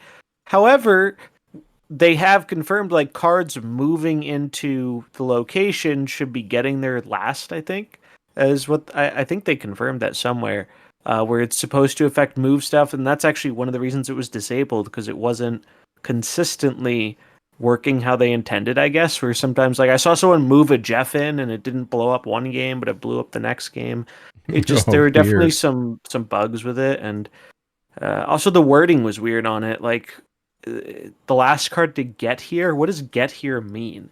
Like that's not a Yeah. phrase we really see, and I think it's because they were trying to encompass like played or moved or whatever other way of getting the card there. But these seem like they'll probably be fine. But it's disappointing to me that while we only get 2 locations a month now, we still have these issues where sometimes they get disabled because I think it's easy to forget that the locations are what add a whole ton of fun to the game, and I think the more locations you have, the more interesting the game gets, as long as we're not printing, a million plunder castles, which is removed also, by the way.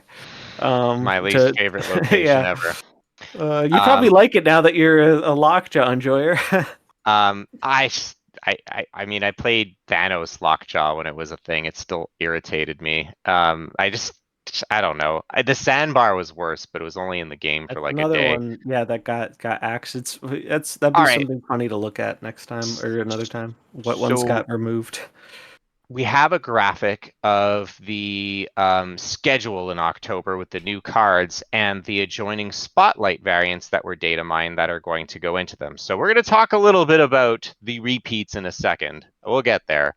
But for now, I just want to kind of just run through the schedule and the series. So originally, these were all slated to be Series 5 cards. However, Man-Thing recently dipped from Series 5 to Series 4, which is a Woohoo. welcome change, although the ratio of Series 5 to Series 4 is It's rough. bad. It's disappointing. really I think we're seeing a bit of a pattern here where they'll do a month with like more Series 4. Like we got 2 Series 4s in I think it was July. August was all Series 5. This month we're getting 2 Series 4. October it's almost all Series 5. It probably would have been all Series 5 if it wasn't a 5-week season, I think.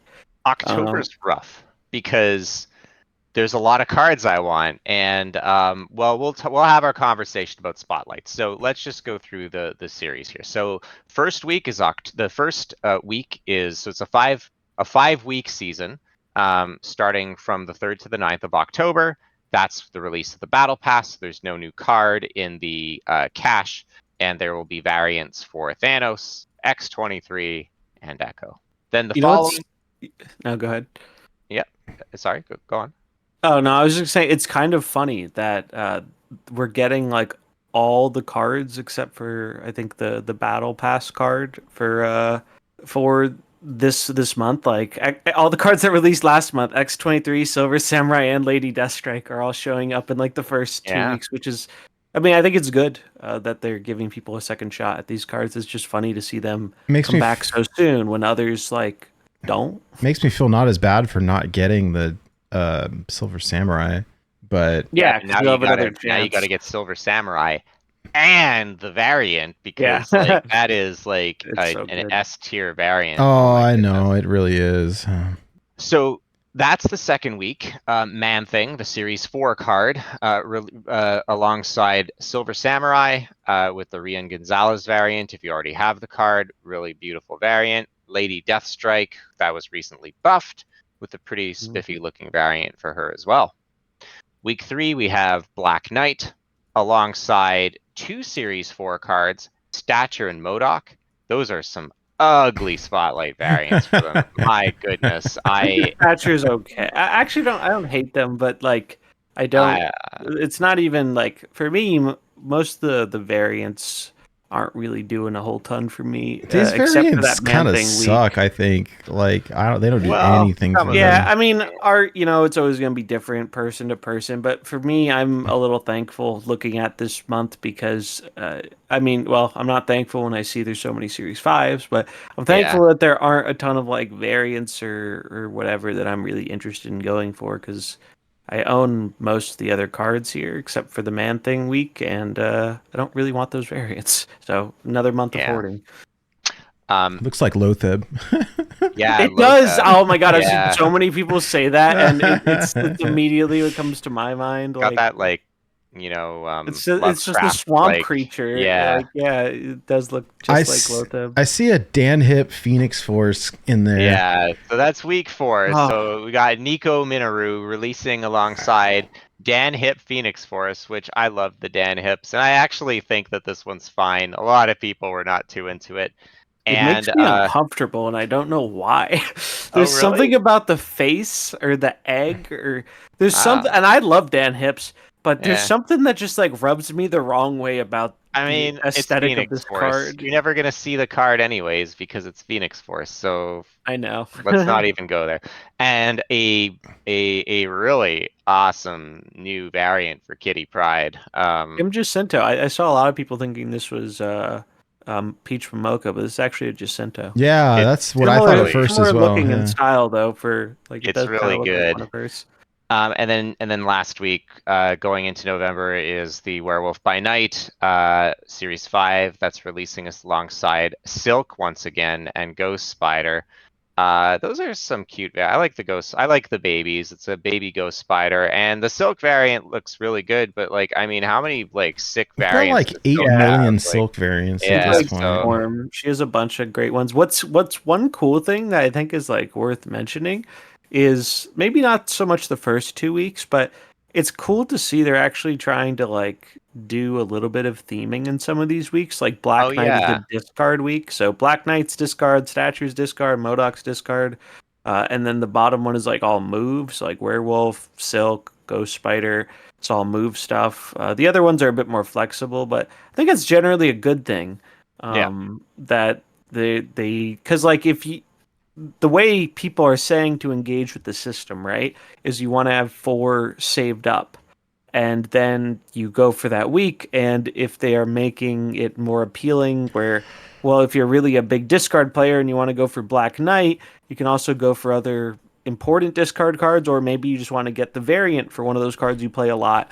So I think that's actually pretty smart to do it like this. I don't think it's going to be possible to do so it like every week, but interesting So to do you see. have a strategy to navigate October? I'll tell you what I'm going to do. Now, I want to just Mhm. be really clear that I do not suggest that anyone else do this, and what I'm doing is not optimal. If you're not sure when to use tokens to get a card, or if you should open spotlights, I really recommend.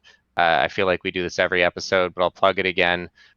Lauren's guide on Snap Zone. It is an essential read for anyone that's playing this game that has limited resources, which is pretty much all of us because the game's really expensive. Okay, so this is what I'm going to be doing. So October 3rd to the 9th, I'm going to buy the battle pass because, you know, I buy the battle passes. I will not be opening any spotlight chests that week. I don't need another Thanos variant. The And it's a X20, repeat. yeah, well, yeah. We'll Well, get there. we'll get there. Hold that thought. We have a lot to say on that. X23 and Echo. Echo's the only thing in there. You know, it's funny. Echo's a card that I'd like to have in my collection, but you know, it's just not worth the cost, and it's not I interesting Not if enough you don't for. need the other totally things, agree. right? And Yeah. Like, if, I really want that variant because I have all the Phoenix ones and it's a it's a Phoenix It's a Force Phoenix one, huh? one. yeah, it Yeah. is, and it makes sense because she's the current Phoenix in the comics. Oh, I see. I didn't know Oh, so that. they're tempting you with the lore. See, the lore is bad. Bad Yep. lore.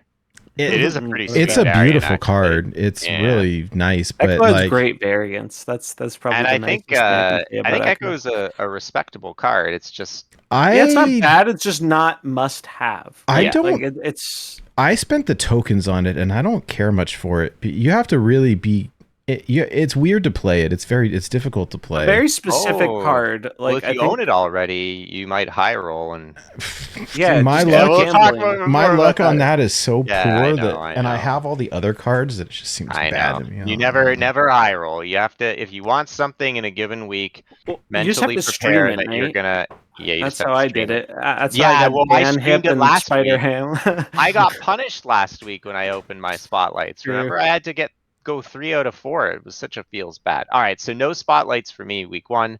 Week 2, I want Man Thing, and because Man Thing is Series 4, the smart play is to spend tokens on it. But I'm not going to be spending tokens on Man Thing because I don't like the spotlight variant for it. Although it's whatever, it's okay. But I want the Silver Samurai variant, and I don't own Lady Deathstrike. So I'm gonna open spotlights because if I happen to open Lady Deathstrike, I don't want her, but it wouldn't be the end of the world. If I open Silver Samurai, I'll probably buy Man Thing with tokens. But I'm expecting that I'm gonna get Man Thing, Silver Sam, and Lady Deathstrike. So that's I'm gonna be opening chests that week because I want the variant. Really ill-advised. The third week, I want Black Knight, but I already own Stature and Modoc, and these variants are putrid. So this is probably a week where I would consider dropping the 6,000 tokens because I really want the card. For the fourth week, Nico. I want Nico and I want Kitty Pryde. They're all Series 5. It's Series 5 release. It's probably a chest opener, and we pray that we dodge. I never thought I'd ever hear myself saying this, but we pray we dodge the Dan Hip variant. Not even I actually like it just fine. I don't think it's off-putting. I just never will play Phoenix Force, so I don't Well, want it. wait, never say never, because we said this exact same thing about Snowguard when we saw it on the thing, and look how that turned out. Now there are people opening for Snowguard next week. So, also, please, for the love of God, fix the bug with the Phoenix Force and the copies not being able to move. It Nope, there's might no bug. actually be Everything's fine. Nope. it might. You know, it's funny. They put out a big list of known issues, like fixed bugs and known bugs, and the Phoenix Force thing wasn't there to be found. And it's funny because I don't even like the card that much, but I'm annoyed on principle that they released this as a series pass card with like 4 interesting interactions, and like half of them don't work because of a bug that hasn't been fixed for 2 months or 3 months now, or however long it's been. And so I actually did get a developer response that was a slight oversight, and it's because they've confirmed they knew about it like a while ago. And I don't know if they did add it, but it sounds like it's getting added to the known bug list. So making progress. Maybe by There October you it'll go. finally be fixed. Because legitimately, no meme. I think if the Phoenix Force actually worked correctly in terms of the copies being able to move, it might actually be a bit of a real deck with like multiple man Human Torch shenanigans. Because if you can get it on 4 now, you move it, you get 2 copies to move the next turn Uh-huh. that create 2 more, and they're all 4/8, so they can't be shanged. Like it's like kind of a legitimate threat. It's interesting, but they have to All fix the right, bug for so that. if I get a Dan Hip Phoenix Force, probably not the end of the world because maybe If they fix the bug, if a they big fix the if. bug and maybe buff it and okay. And then the Yeah, fifth I week hope you I'm win. not opening any. I'm gonna skip, even though I think it's a cool card, I'm gonna skip Werewolf by Night, more than likely, unless it's like a meta tyrant. Even still, I never played the Silk Move deck that much anyways. And I don't want I mean, I like the Ghost Spider variant, but I'm not going to I'm not going to open spotlights for it. So October looking to be a very expensive month for me. There are 2 weeks that I'm going to commit to opening caches, the Man Thing week and the Nico Minoru week. And I'm going to get a card on tokens. So it's going to be 8 spotlights and 6,000 tokens for me in Ooh. October. How many Yeah, do oh, you have right that's now bad. saved up? I think I have close to 8, but I'm using 3. Oh no, I'm not gonna. I don't remember if I was planning on using chests for Mobius. Probably not. No, I don't think What's you the want to open spotlight the variant? Mobius Is it the week. Dan Hip one or is it? No, the Dan Hip's just going in the shop. I don't Oh, think the then I'm just gonna Spotlight's even use that good. tokens. That was like an old data mine. Yeah, I actually wrote like Um, a really long thread on my plan for October, but it's pretty simple. I'm going to open caches on the Man Thing week, because much like Blue mentioned, I don't have Lady Deathstrike. I don't particularly. I'm not opening for her, but you know, I'd be fine adding that card to my collection to mess around with. Even having the Spotlight Gundam Samurai. I still want the Rian one because I love collecting the Rian arts, and I want the Man Thing. And normally I just buy it, but when you have most of the cards in the game and you find a week that has 2 or 3 things you actually want in it, I find you just have to jump at it. yeah, Especially if you already have stuff saved up. Like I'm sitting on 12 spotlights right now, and because I've found October is generally a month where not many of the weeks are appealing to me, I'm probably going to be opening tomorrow for Alioth and the Snowguard variant and whatnot, maybe Hip Monkey, just because I'll have more time to generate more of them over the next month, and I don't see myself using a lot of spotlights in October because Man Thing is the only week I think I'm opening for. Black Knight's cool, but I don't really think he's going to make enough of an impact in no. discard to Well, justify the price. I could totally be wrong. probably It's not. hard to evaluate. Like maybe this does end up being really strong, like just discarding a big thing and getting out the blade. I'm open to being wrong about that, and I'd actually be kind of happy if I was, because I think it'd be cool if this card saw play. I want to buy Nico, but I don't really want the kitty because I have Wedding Kitty and like a million other Oh, this kitty is so variants. much better than Wedding Kitty, which is such a kick in the groin because, like, Well, no, I like. like it, but I'm not like I'm You know not. what I'm gonna do so I'm gonna open chests, but like if I open Nico on my first chest, I'm out. Like, you know what? Kitty Yeah, Pryde's cool, but not that cool. So I'm pretty like if I have to open like 3 to get it, and I'll probably just bite the last one. But if I can save reserves or caches, I probably will. And to answer your question, Nate, I presently have 5, although I have about 3,000 credits that I haven't used yet. So I have technically 6. So Yeah, I'm I'm right there with you then. So And I'll we can probably see- leave October with like only 1 or 2, unless I buy a bundle or something that accelerates collection track progression. Yeah, and so here we see the September ones where this is a slightly outdated graph where Mobius is actually Series 4 and that mystery card is High Evolutionary, who its spotlight is also the repeat of the last one. Talk about it in a bit, but because I wasn't really feeling a lot of the October spotlights aside from the Man-Thing week, I decided originally I was gonna buy Alioth with tokens, but now I'm gonna open for the Alioth week because I like the variants for Hitmonkey and Snowguard, and getting basically the kind of unwritten rule I have is tokens are so hard to get. If you can justify if there's a 6K card you really want and there's at least one other thing you really want that week, it's probably a good spotlight week. Oh, okay, so looking at this, yeah, I wasn't gonna use caches on the Mobius week. I was considering using the caches, the spotlights on the Ravona week, because I don't Really? own because I don't own Jean Grey, and while Jean Okay. Grey is not an amazing card, it's kind of like a pretty solid include in a lot of decks that I might have played but didn't because I didn't have her. Mm-hmm. And Ravona also seems like a really interesting, potentially powerful effect. I feel so bad about Ravona because I love the design and I think she's a really cool combo enabler. And she is just going to absolutely get clapped by Mobius releasing a week later. Exactly. I'm going to buy her for 3K just to have some fun. But this card is going to get absolutely there's so much collateral damage here from Mobius coming to stop Loki. I'm going to skip It's just not worth it when the following week is going to be another Series 4 card that is infinitely better. And not only infinitely better, a direct counter to what Ravona's trying to do. It's a shame. I hope this card eventually does something cool. It'll be cool in Cerebro 3 because, zero cost, zero power cards. I get it, but like I can't get everything. Like and this is coming from someone that puts a decent amount of money into this game. Like it is so needlessly expensive. Yeah, it's really. They punish you for trying to have a full collection. I mean, that's really what I don't even want a full collection. I just want to get every card that I think is interesting. But I'm missing a lot of cards that I do think are interesting, like Jean Grey and Ravona. Like that's a perfect example of a week that I would dive into, but I can't because now that I guess I'm fortunate that I've seen ahead into October because. Well, that's why I love sharing these because I think if you're engaging with the spotlight system and you're not looking at least a month out, you're going to run into a sticky situation at some point because maybe you don't have tokens, so you have to, or you want High Evo and Mobius, or maybe you're one of like 2 people who want Kang, and you decide to go for that week, and then that many people want Kang.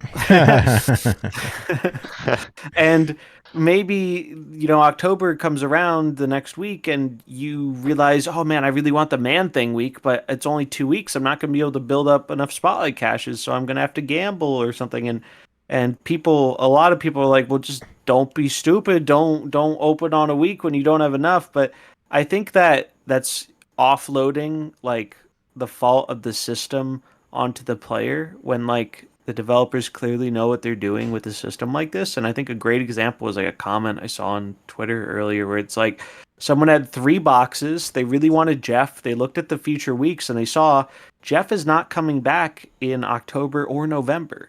And that's really, I mean, I guess by the time this goes live, he's probably already going to be gone. But if you're watching it live, if you don't have Jeff, and you don't want to pony up a ton of tokens for him, this is the week. Because he doesn't look like he's coming back anytime soon. Man. Which is such a shame. It's really, we'll talk about that when we talk about the spotlight and the repeats and whatnot. Let's do that because and maybe you can segue into it because let's finish. We didn't finish the October thing really quick. Can we get back to the chart? I'll be quick. We did, didn't we? No, I talked about Man-Thing, and we didn't hear what Nate's interested in. All right, we'll do it quick because otherwise it's going to be a 12-hour show. Yeah. So no, I the TLDR for me is I'm opening the Man Thing week. I'm not opening any other weeks, and I'm probably gonna buy Nico and Werewolf by Night with tokens because So I you're have a gonna lot of tokens spend saved up. 12,000 tokens and 4 spotlights for Yeah. zombies. Yep. Damn, And that October is gonna sting for you too.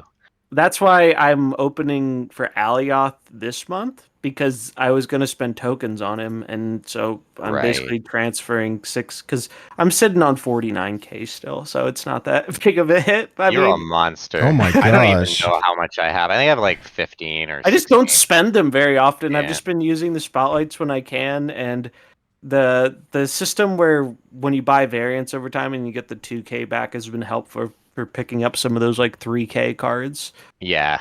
But yeah, that's how I'm doing it. What about you, Nate? I What's don't like drawing know. your I eye in mean, October? none of them. I mean, Nico looks fun. A lot of variants. Black Knight looks kind of cool. But like, I'm so reluctant now. I got burned so bad this past month on like the Yeah. spotlight caches and the tokens. Like Yeah. I finally like I'm sitting on a little over 6K tokens, maybe 7K tokens, something like that. But I haven't been opening the boxes, like the collector's caches, because there's nothing in them anyways. So I'm like just praying that one day they get buffed, right? So my token increases only goes up very slightly with like when they do a bundle that I buy. Mhm. And I finally am back to 4 boxes, 4 collector spotlight caches. And like, okay, I want Alioth, but like I don't really want the other stuff. I mean, I really want that Hitmonkey too, but like if I open up Alioth on the first one, like I'd be done. Like, all right, cool. Yeah, you 'Cause gotta I don't- prioritize. Because like I don't want to cards, spend my right? 6K tokens on it. Like, Yeah, it's I just look at spotlight caches as like obviously if you're generating them for free, it's not actually costing you this, but it's like $50 or $60 worth of currency to get a new it one. takes forever to get one. So yeah, I'll probably will open to get Alioth. I'll skip Ravona. I'll spend tokens for Mobius. And yeah, as far as October goes, I don't know. Like I want that Echo, but not bad enough to potentially spend 4 spotlight caches on it. Yeah, it's just too much for a variant, right? Like Unless you're spending I'll big wait. bucks, like I'll wait a year for it to go back in the shop. I mean, these are going to have to rotate into the shop eventually. Yeah, they It's said it's a eventually. matter of time, right? Yeah. And that's when they rotate back in the shop, that's when I'll get the Phoenix Force. That's when Blue will get the baby Ghost Spider. Like I'll do that.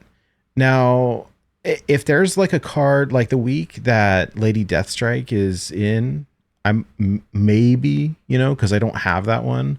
But like, I think that's a good week. I stand by like Deathstrike's not the And I don't- craziest card in the world. I but don't have Samurai silver. is fun. I think Man Thing is probably the strongest card of the month I'll outside of the past. I'll probably roll that month because that I get Man Thing. I don't have Silver Samurai or Lady Deathstrike, so they would be good Oh, for so that's me. a great week for you then. It's 3 new Yeah. cards. Yeah, that's a good week. So 4 caches. And then the rest, I don't know. Like I agree with Blue. The Black Knight week is just bad. I want that Phoenix Force and I want that Kitty because I really like Kim Jacinto, but like and Dan Hip, but so maybe that week. But like I kind of hate burning 8 caches. Yeah. It feels bad. Spotlight caches for a variant is like Yeah. Because, like, that could be a new card, right? And the unfortunate thing is, like, when you're in a position like we are, and a lot of other people who've played the game for a while, when you have a fairly large collection, it's rare when you, especially if you're someone, there are a lot of people out there who could care less about the variants too, right? Like, we all like the variants and see at least some value there. But man, imagine you're just someone who compares about, like, collecting the cards, not the cosmetics. It feels really bad when like there's one new card in the week and you have the other two and you're just like, I have to gamble for stuff I actively don't want, and it's taking up what should be like a new resource for a different way to play the game. 'Cause as cool as the variants are, they're not making you play the game differently, right? They're just like it's just something shiny to look at, and that's cool, and a lot of people like that. I like that, but I don't like it as much as having something new to experiment with, and that's also why. And maybe this can be the segue.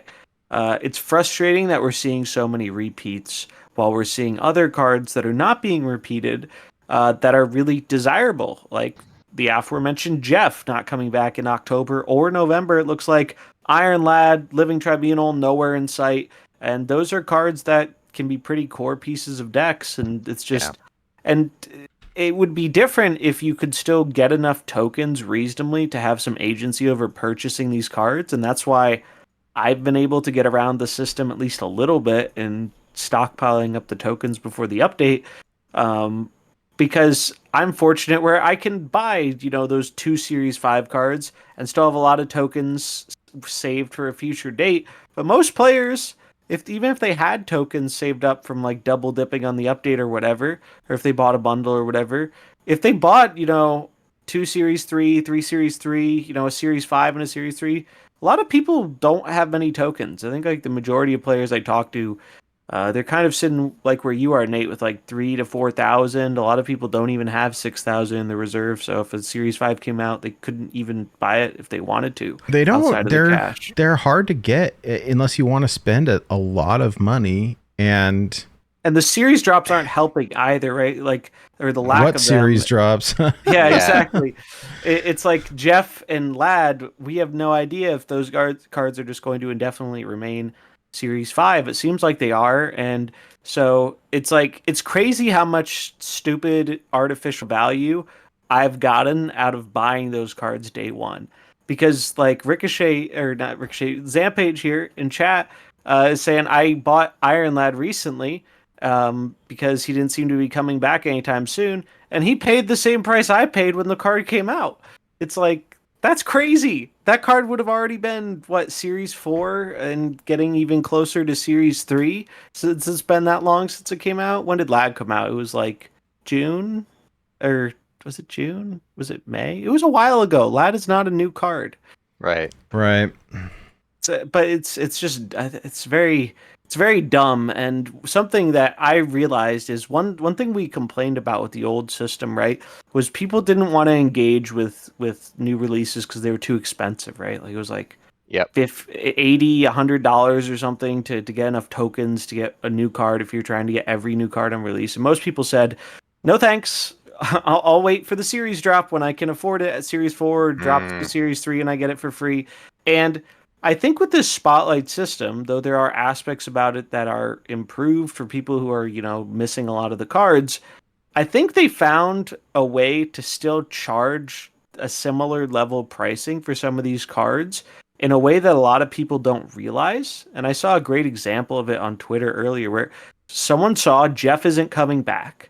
They had 3 spotlight caches. They said, hey, the odds of me getting this Jeff are higher than not. Right? I have 3. 3's not 4, but, actually, no, I think they might have had 2. They had 2, 2.5 or something. But they wanted Jeff. Jeff was a card they were going after, and they saw it wasn't going to be possible in the future. So you could say, well, it's their fault, but if they want a chance at that card, that's the only chance they're going to have. And the system is encouraging that type of gambling. And so they go for it. They miss on the first 2. They spend money to get a third one because it's a 50-50 flip on getting Jeff. And that third one was a random slot that got replaced with 1,000 tokens. And that's something they spent, like an additional $50 to get.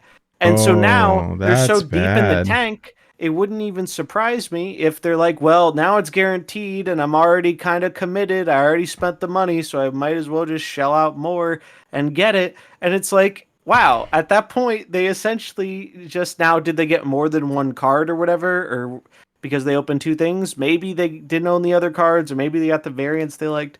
So there's a little bit more added value there. But it seems to me that's very similar to how when new cards came out, you were paying that premium price. And obviously they got unlucky there, but I think that's, what the system's designed to do in a way. It's when people get unlucky, it's trying to encourage you to break out the credit card. And unfortunately, I think it works. I think it really is kind of having that effect on the players who, normally aren't spending a ton, don't have a ton of spotlight saved up, but they're seeing that if they don't spend, it's going to be really, really hard to get some of the cards that seemingly randomly are not showing up in spotlight weeks for months at a time. Like it's why are we seeing Thanos for the third time or whatever when Howard the Duck and Stegron haven't even showed up once? Like, Oh my god, those are cards. they are. I don't even understand the explanations of some we have repeated cards, we have repeated variants, we have some cards that are repeated with new variants that suck. Well, they don't all suck. I was just thinking MODOK. But anyways, my point is that what's going on here? So a lot of people have been asking that question, and they ask the questions in the community Discord where people who work on the game answer them. And the answers have been, well, I'm going to be honest, guys. I'm going to let one of you take this because I don't even really understand what they're saying. And maybe I'm being a little dense, but like it seems so we're going to see 2 questions and 2 answers, and they're almost a little contradictory, right? They're super contradictory. And They were like nonsensical to be me. charitable. I mean, no, I can't. And also, these become even crazier in the context of there's an older Q&A when people were asking about the Spotlight system as it was releasing, and it was from a different response. It was from Glenn, I think, where he basically said there won't be duplicates of Spotlight variants. Like, they flat out said that like 2 months ago or whatever. And now it's right here. Yeah. Will the Spotlight variant of a card be the same the second time it is in a Spotlight cache as the first time? No. Answer no. We will have a new Spotlight variant when a card repeats. Okay. Insert Tyler the Creator clip. So that was a lie. Well, okay. I'll give him the benefit of the doubt. I don't think it may not have been a lie, but it is.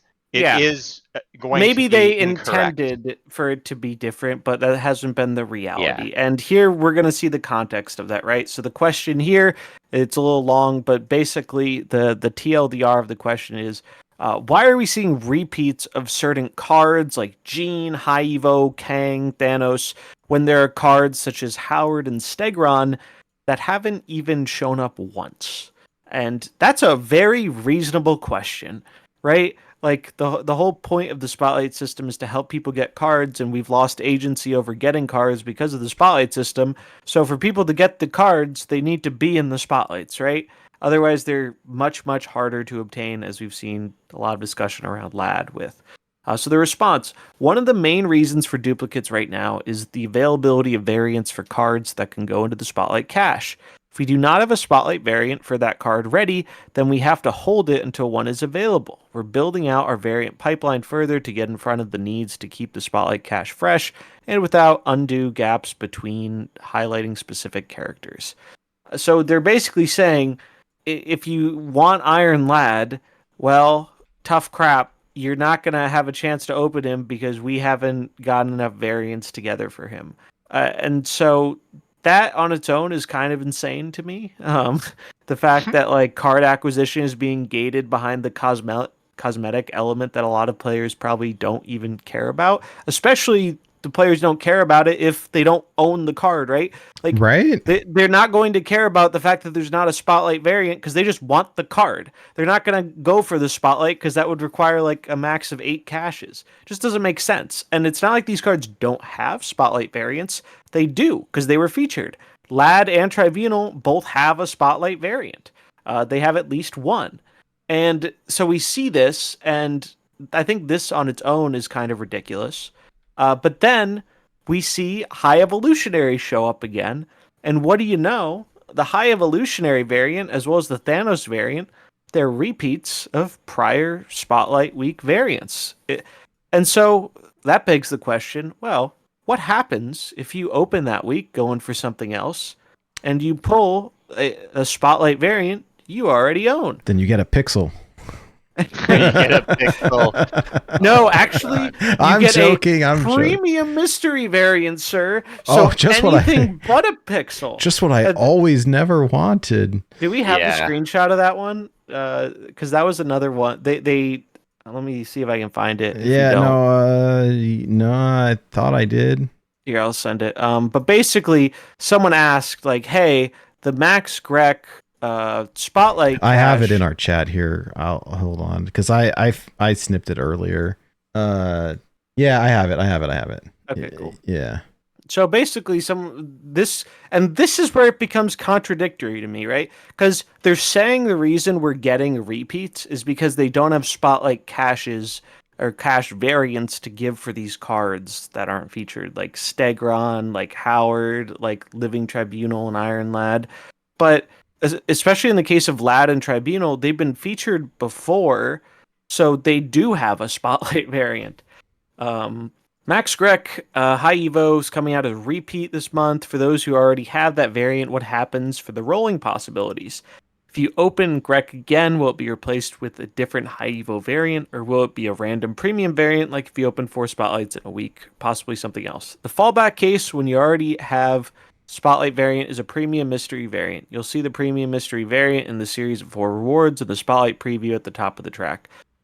So, like, this is crazy to me because now, and this is going to become like a real problem, I think, because even if you're like someone who chases the variants or whatever, well, now if let's say that high Evo week had 2 other things you really wanted, well, now you not only are you gambling on getting something you don't want, but it's like definably so much less valuable than any of the other things you could be getting. You're basically rolling a $50 box for a random chance at a $10 to $20 variant for a card you might not even play. Um, so that's actually insane to me. I hope they can get their variant pipeline stuff sorted out, but I don't even think that's a legitimate excuse when they say the reason cards aren't coming back is because they don't have variants for them, but they're showing, well, if we don't have variants for Thanos or Haivo, we'll just give them the same one over again. Like, make it make sense. How do the and what's crazy about this is the same developer responding about this.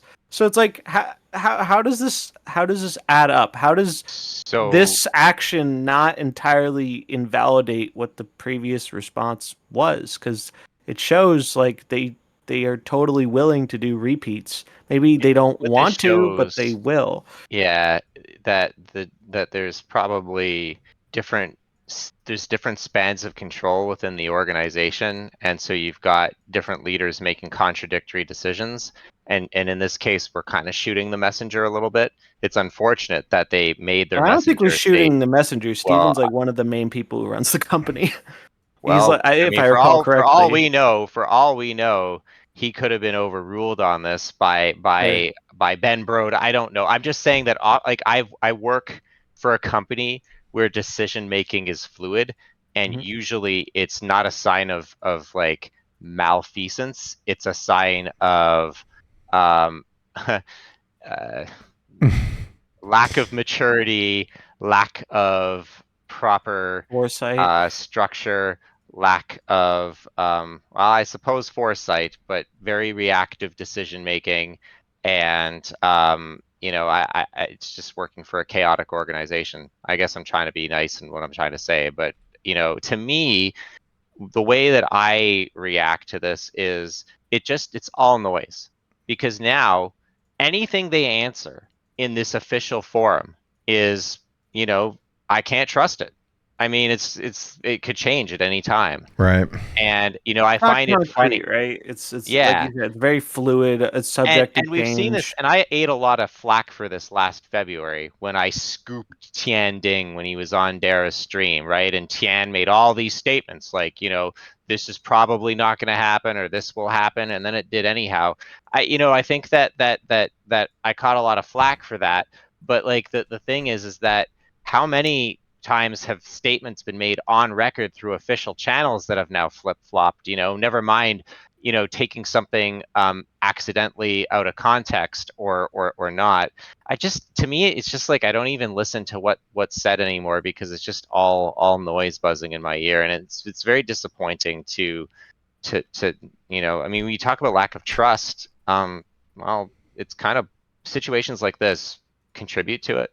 Yeah, it's like how can you take one answer at face value if like they and it's a little different in the case of like, well, we brought up that other image with like Glenn before, but at least there that was like at the very beginning of the system, and that was probably I don't think he was like intentionally lying about it. That's probably the intention they had for the system, but the intention hasn't, gone that way over time for whatever reasons. So like, I'm sure when he said that, that was their goal, but it changed, and things change over 2 months. But the other one gets me because that's a reply we got like 5 days ago or something, when they know these repeats are happening. And Yeah. so it's just like, it's not like, have things really changed that much in like 5 days or 3 days or however many days it's been since we got that initial response? I don't think so. Like, they probably already had all these locked in for September and October. So it just doesn't really make sense to me why that is like a good reason. And I think part of the reasoning is like, there is incentive for them to make some of these cards harder to obtain, because it encourages people to go through the only other method of acquisition, which is the token shop, which has been intentionally priced up due to the spotlight system being the way they're trying to have most people get cards. But it forces you to, if you do want Jeff, or if you do want Iron Lad and you don't happen to get exceptionally lucky on getting it in the random slot, which is not something you can rely on, then you're going to have to spend the money to get the tokens, and tokens aren't cheap.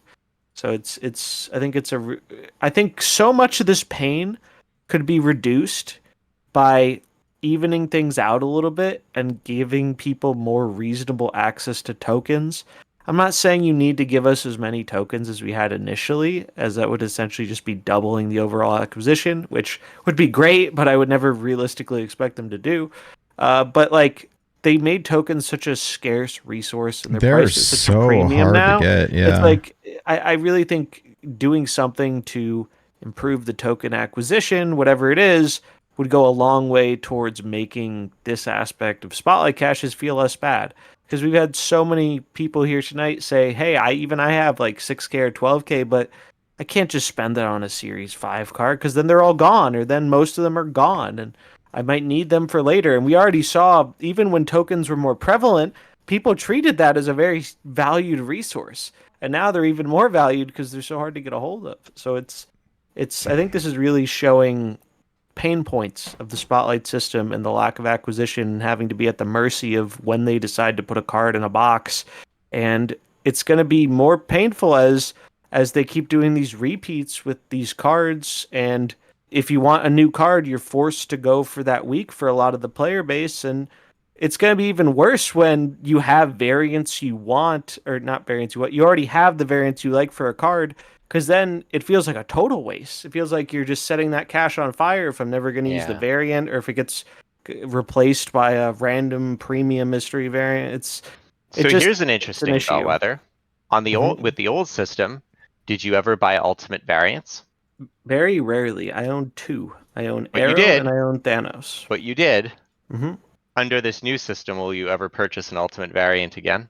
Not planning on it at all. I pinned 2 of them at different points because I like to look at them, but I don't think I ever like reasonably entertained buying them, because that's, almost 2 Series 4 cards or 1 Series 5 card, and the tokens are such a valuable resource now because they let me engage with new content without having to use the spotlight system. Yeah. So I can't. I don't think I can ever justify it. I feel the same way. I also own 2 ultimates. I don't think I'll ever get one again. I don't know. It's an interesting kind of way of summing it up, but like, I feel like, wait till they release Mythics and they charge 10K tokens for them. Oh, I mean, yeah. So it's a mess, and this is why I haven't opened up a reserve since they changed the system, or shortly after they did, and I'm fast approaching 80, I think. I know you have a lot more than me because you started way before. But I'm of the mind that this is not sustainable, and again, because anything could happen, I'm just gonna hoard them. I've got 77 saved up. Wow. Yeah, and you know I've what? Been saving for a while too. I think about like 110 or something, and I've opened a few here and there for credits. Right. I bought one of the premium ones. It was the Kim Jacinto Electro. And you got it. That's right. Yeah, I did. Yeah. But like, it was so early in the system, and I'd been waiting on that one for a long, long time. And I don't necessarily regret it, but I didn't realize at the time like how scarce the tokens were going to be. No And one did, so right? Because when that came out, the spotlight system wasn't a thing. It was, we didn't even know. It was like brand new, and now I don't know. I've had the Kim Jacinto Nimrod pinned since then, and it's been months now, and I'm not gonna buy it because I'm not gonna spend 6K tokens on a variant for a card that I already have that I barely play. Oh, it's crazy. And there's a couple more that I want. I would love to get the Null Thor and the Venom White Queen, but I'm not spending 6K Not for tokens. those prices. No, it's just crazy. And it's unfortunate. It's goofy to me, this system. It doesn't make any sense. We're sitting here trying to figure out what new cards we can afford to not get versus get because we can't get them all. And when we're talking about like 6 cards. And we're all people who engage with the game by spending money on it. We're not free to play players. I've probably spent off the top, if I had to like ballpark it off the top of my head, somewhere in the like $2,500 to $2,800 on this game, which is insane. that's like, I think I spent probably like, I don't know, a little bit more than that on like Hearthstone over like 8 years or something. Probably a bit more than that. I'm probably forgetting just how much, but like it's silly to me. But that's because I like the cosmetic stuff. I see value in this stuff. It hasn't just been about, acquiring just the cards, and like you don't need that stuff to play the game. But it doesn't change the fact that the pricing's kind of ridiculous, in my opinion. Yeah, it really is. Well, I feel like the tone's been a bit on the downswing. But I think we had that, a good week, so it's only natural that like we got to follow it up with this. I mean, it's rough. It's rough out there, and I just want to say that I like this game a lot still. I like to play it, and if I stopped playing Snap, it wouldn't be to play a different card game. I just wouldn't play card games at all, probably.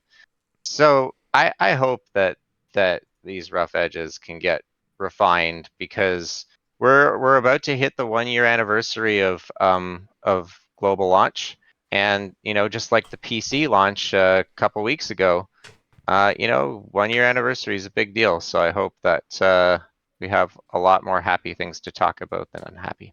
Hope we get drops again for the 1 year. Yeah, I'm not expecting it, but I really hope, because like drops are a really great thing for the game, and it's like, it seems to me that there isn't really anybody who misses out on it, right? Like it's a benefit for regular players because they get free stuff.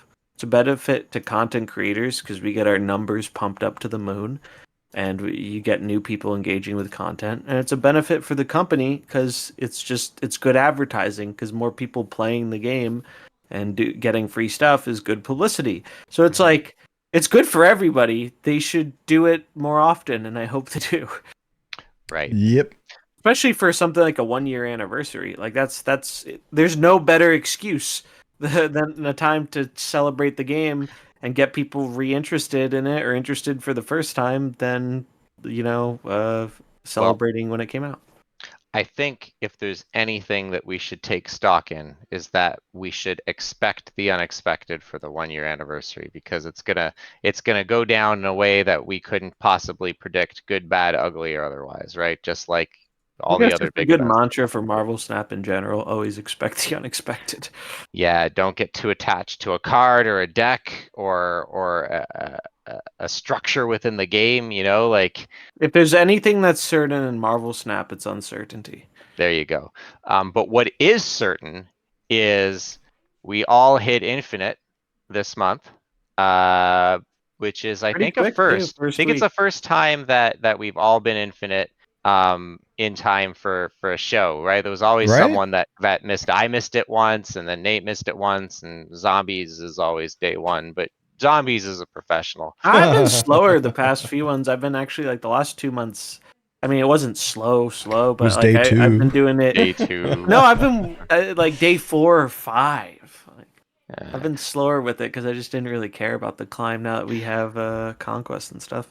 And I think this is actually timely because the decks that we hit Infinite with was within this meta, right? So the next balance change at the earliest will be Thursday, September 14th, and this is being recorded on Sunday, September 10th. So, our experiences with these decks potentially are going to be more relevant if you were thinking of trying them out or just was, were interested in its position in the meta. So basically the theme is to Loki or not Loki. That is So I figured we'd start with zombies, day one Infinite player who made a choice, and that choice was to Loki. Yep. This is true. I did the Loki thing. I did the thing I do best, which is copy Safety Blade's homework. um, this is, I believe, it's card for card. The one of the decks he posted Yep. on the Theorycraft article. Those are always great. You should check them out if you don't. Safety's a great deck builder, good friend of the show, and he's always cooking up some spice. And he was, fun fact, so Snapzone did a thing where they reached out to a lot of different content creators and they asked people to rank the cards of the season before the season came out. What do you think are the most powerful to the least powerful? Ha. And Safety is Trogzor. the only, yeah, yeah, it's just like Trogzor, Dr. Boom. Safety, I believe, was the only person who put Loki at number one. Damn. And so he saw the Let's go. future. Let's He, go. he saw the future there. One second here. So All right. Sorry about that. that's okay. So yeah, I did the Loki thing. It was a really really fast climb. I hit about like 50% bots. They're like half bots, half not bots. It was the thing is the deck did really well against both Right. bots and human opponents. I've made a few tweaks since then, but I still think the core of this list is really strong. Ended up cutting Nebula for like Cable, um, and I've toyed around with the armor spot a bit with different cards. But like the core of the deck, it's like we said in the beginning. It's you run card generation, you run Quinjet, Collector, Chavez, Loki, and the rest of the cards can be really whatever you want. Yep. And you'll probably still have good results. It's just the deck I does mean, stupid this things. is It's all in, right? So the deck that we reviewed earlier was kind of almost all in. This is all in. So the thing that I think was really cool about this version is just how insane Collector gets with Moon. You can Moon Girl double Loki. It's wild. It's silly, and the funny thing is, you don't even need Moon Girl a lot of the time for double Loki because you just Loki into their Loki. Oh my God, And I that's one of can't. the things I think absolutely needs to be changed and removed or whatever. Is don't let Loki generate another Loki. Why are we allowing that? It turns the mirror into a total clown fiesta. Like I tweeted out a picture where it was like a mirror match and I got 3 Lokis and they only got 2. It's like, man, they should have been better at the game. They should have generated another Loki off the second Loki and they might have won. And it's like, why are we in a world where that's a thing? It's silly. Also, thank you so much for the raid save file. Welcome, welcome. Hey, thank you. We're just going over the decks we used to hit Infinite so far this season. This one's mine, and yeah, it's just you do Loki things. One thing I'll say, we made the comparison to the Zabu season a bit. One thing I will say is, I think it is, I think there is more room for error in from what I've seen, people playing Loki than people playing the Zabu deck. But it's not a significant amount of room for error, and it's something that I think will go down in time. But I have seen people playing the Loki deck poorly and get punished for it. Um, Whereas I think that was a little harder to do with Zabu, because there was just less room for mistakes. You just played your 4 drops and kind of did the thing. Whereas Loki, well, if some people are Lokiing on 3 when they haven't done all their generation, or if there's room for mistakes, but I think even making mistakes, the deck still does ridiculous things. Yeah, I would play it. I would definitely play it. It's be the change you want to see in the meta, and that's what I'm doing by playing Loki, so they nerf it. And and to be fair, when you played this deck, Zombies, you were amongst the first to play it. So we weren't even sure how good this was going to be. So it was kind of like an elaboration. Safety just destroyed with it, and I was like, all right, let's take it for a spin. Because I was trying something a little bit less all in with Loki. Like I was trying I tried the Dino one because the Helicarrier released with the Dan hip, and I just wanted to play that for fun. And then I tried it in like Bounce or whatever, but it wasn't all in. But yeah, this version was just it steamrolls. Moon Girl card, I think people are sleeping on a bit because you can generate 2 Lokis or 2 collectors, and that gets really dumb really quickly. Generate more of the broken card. I mean, seems like a no-brainer to me. Yeah, I mean, there's not much else to say about it, right? Like armor's a bit of tech so that they don't blow up our big collector. But I don't know. It's just the deck is really, really good. When you hit infinite, what rank did you enter in as? Oh yeah, so this was the cool thing. One of the reasons I rushed day 1 this time was because I wanted to get to infinite so we could try out the new ranking system when the patch hit. So when I entered, I tweeted out, I like logged on the next day, and I was pretty high. I was higher than I expected to be, actually. I think if I go back to my tweet, I can see exactly where it was. I believe I entered in at 76. So I was like, wow, top 100, that's kind of cool. But here's the thing, and a lot of people have had like confusion. 74, the number was 74. Wow, nice. But it was day 1 or whatever. Right. And yeah, it's like when I used to enter in at rank 15 Legend Hearthstone on day 1. It's just like that. Yeah, and then so you fall dropping like a rock right now. Because people enter, and then higher than you. If they have a higher amount of snap points than you, you're just going to start following. And that's where I've seen a lot of confusion about the system, where it's like someone, because it's so early in the month, so many people are making it to infinite every day. It's just people are falling and falling. And so I see someone be like, oh, I entered at 1,000 and I went to bed and I woke up and I'm like 3,000 or something. You entered in at 74, and what are you now presently? I think I'm like 1,600 or something. Okay. 1,680 is where I'm at right now. And I have lost a few snap points because I was playing a little carelessly, but I've gained like a lot of them back. So my overall snap points are pretty close to where they were when I first got in. So my actual, what the rank is based off of, hasn't changed very much. The only thing that's changed is a lot of people have either climbed, or I think the bigger thing is a lot of people who had more snap points than me, but were not infinite yet, have since gotten infinite, and it naturally pushes you down. So if there's one thing to take away from this, the snap points are the number you're supposed to care about. I'm honestly an advocate for them making it so the snap points are the number that shows up, much like Battlegrounds Hearthstone rank, where they show you the number and like, yeah, you can still look and see where you are on the leaderboard, but show people the snap points rank, and I think you'll eliminate a lot of feels bads about the system, because a lot of people see themselves free falling and they think there's no way I'll be able to climb back up. I think if you just gave them a number and they could focus on making that number get bigger, I think you'd just have a generally more enjoyed ranking system, because unfortunately right now, I mean, it's not perfect and there are definitely flaws with it, but the ranking system seemed to be something that a lot of people were excited for.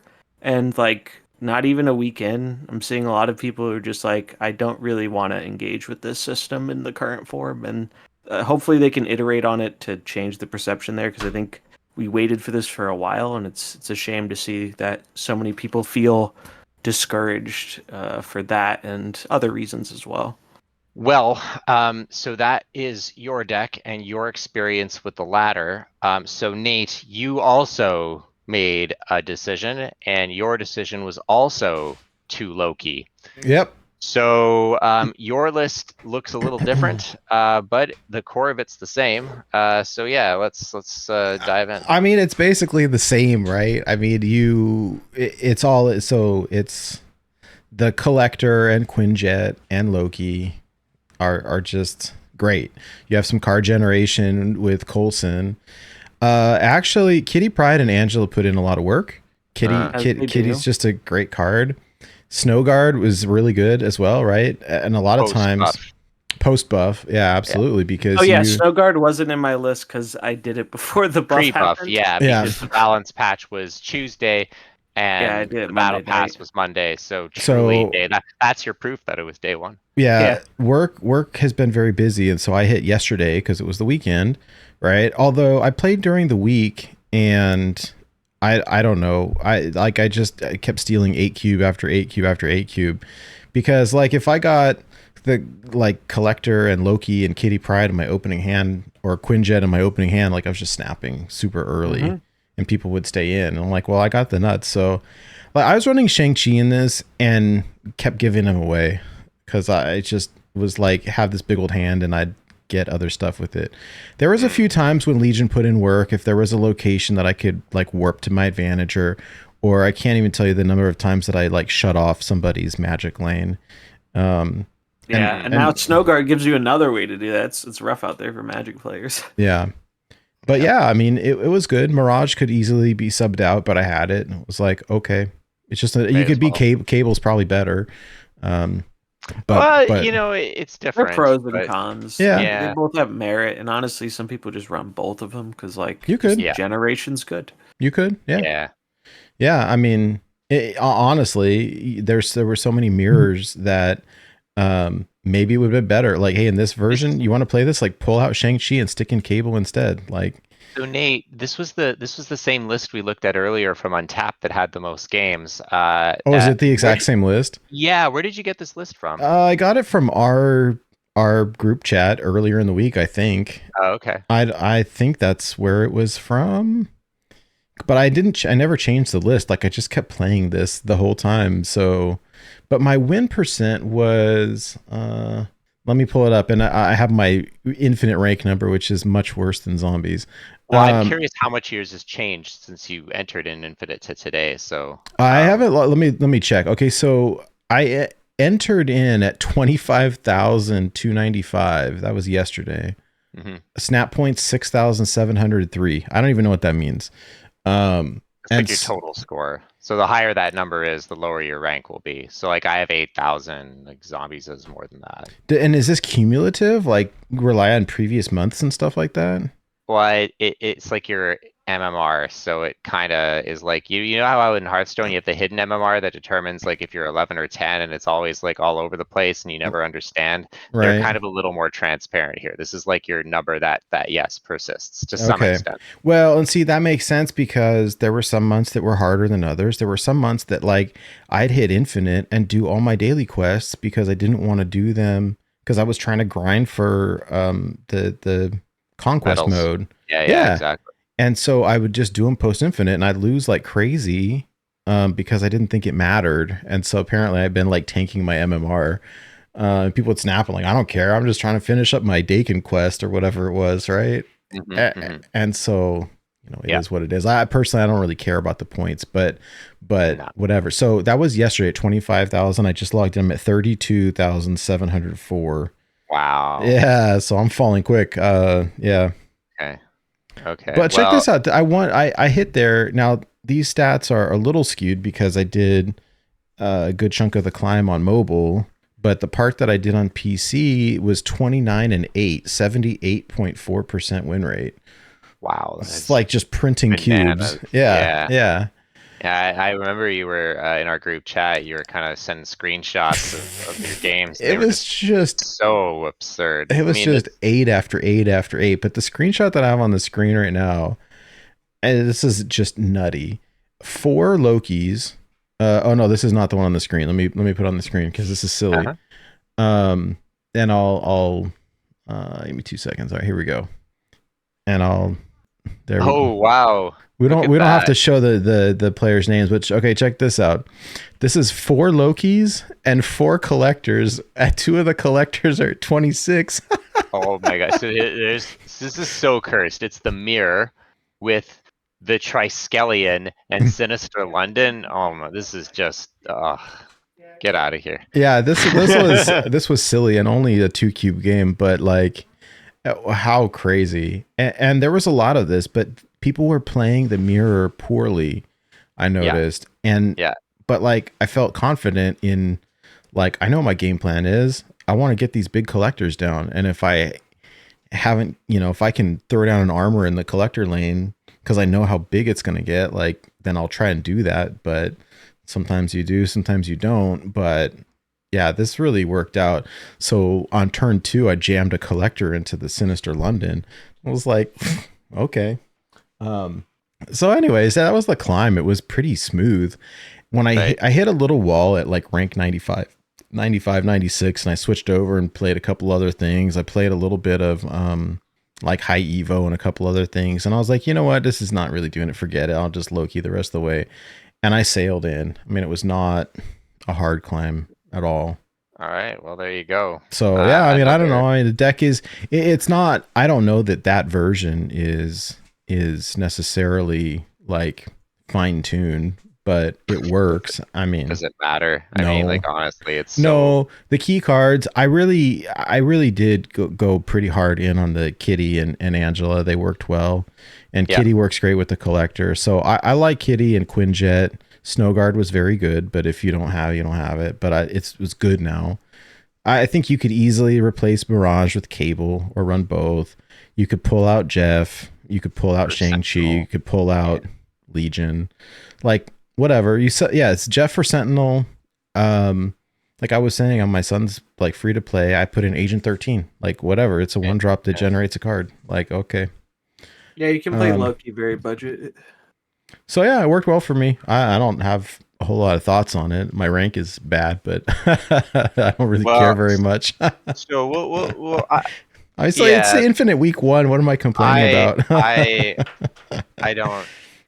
I still think that even though they have double click on a rank in Infinite, I would say that number is not indicative of your skill or worth. I hit Infinite rank 1. I have no qualms about my skill level. I'm better than I used to be. That's all that matters to me. Yeah, don't let the number define you. I think is an important thing. No, and I've tanked my rank sufficiently in previous months, so like my MMR is all people aren't big on the system. It's more enjoyable when you don't focus on those things. All right, so Zombies and Nate decided to Loki. I decided to not Loki. And I did so by playing 2 decks. Zombies copies Safety Blades Homework. I copy ZombiesGoNomNom Homework. Because this is Zombies discard deck featuring the buffed blades. So I played 2 Lockjaw decks to Infinite. This discard Lockjaw deck and a high Evo Lockjaw deck with Wave and Odin. And I started with that deck and finished with this one. And there's a couple reasons why this deck is reasonable into Loki. Loki doesn't really like to get the discard package because they could get the right pieces and still clown you, but it's a lot harder for them to assemble it. So MODOK in a vacuum is not a good card. Dracula in a vacuum is not a good card.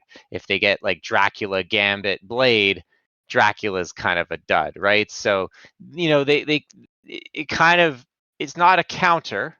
I wouldn't even say it's favored. It's playable into it. Yeah.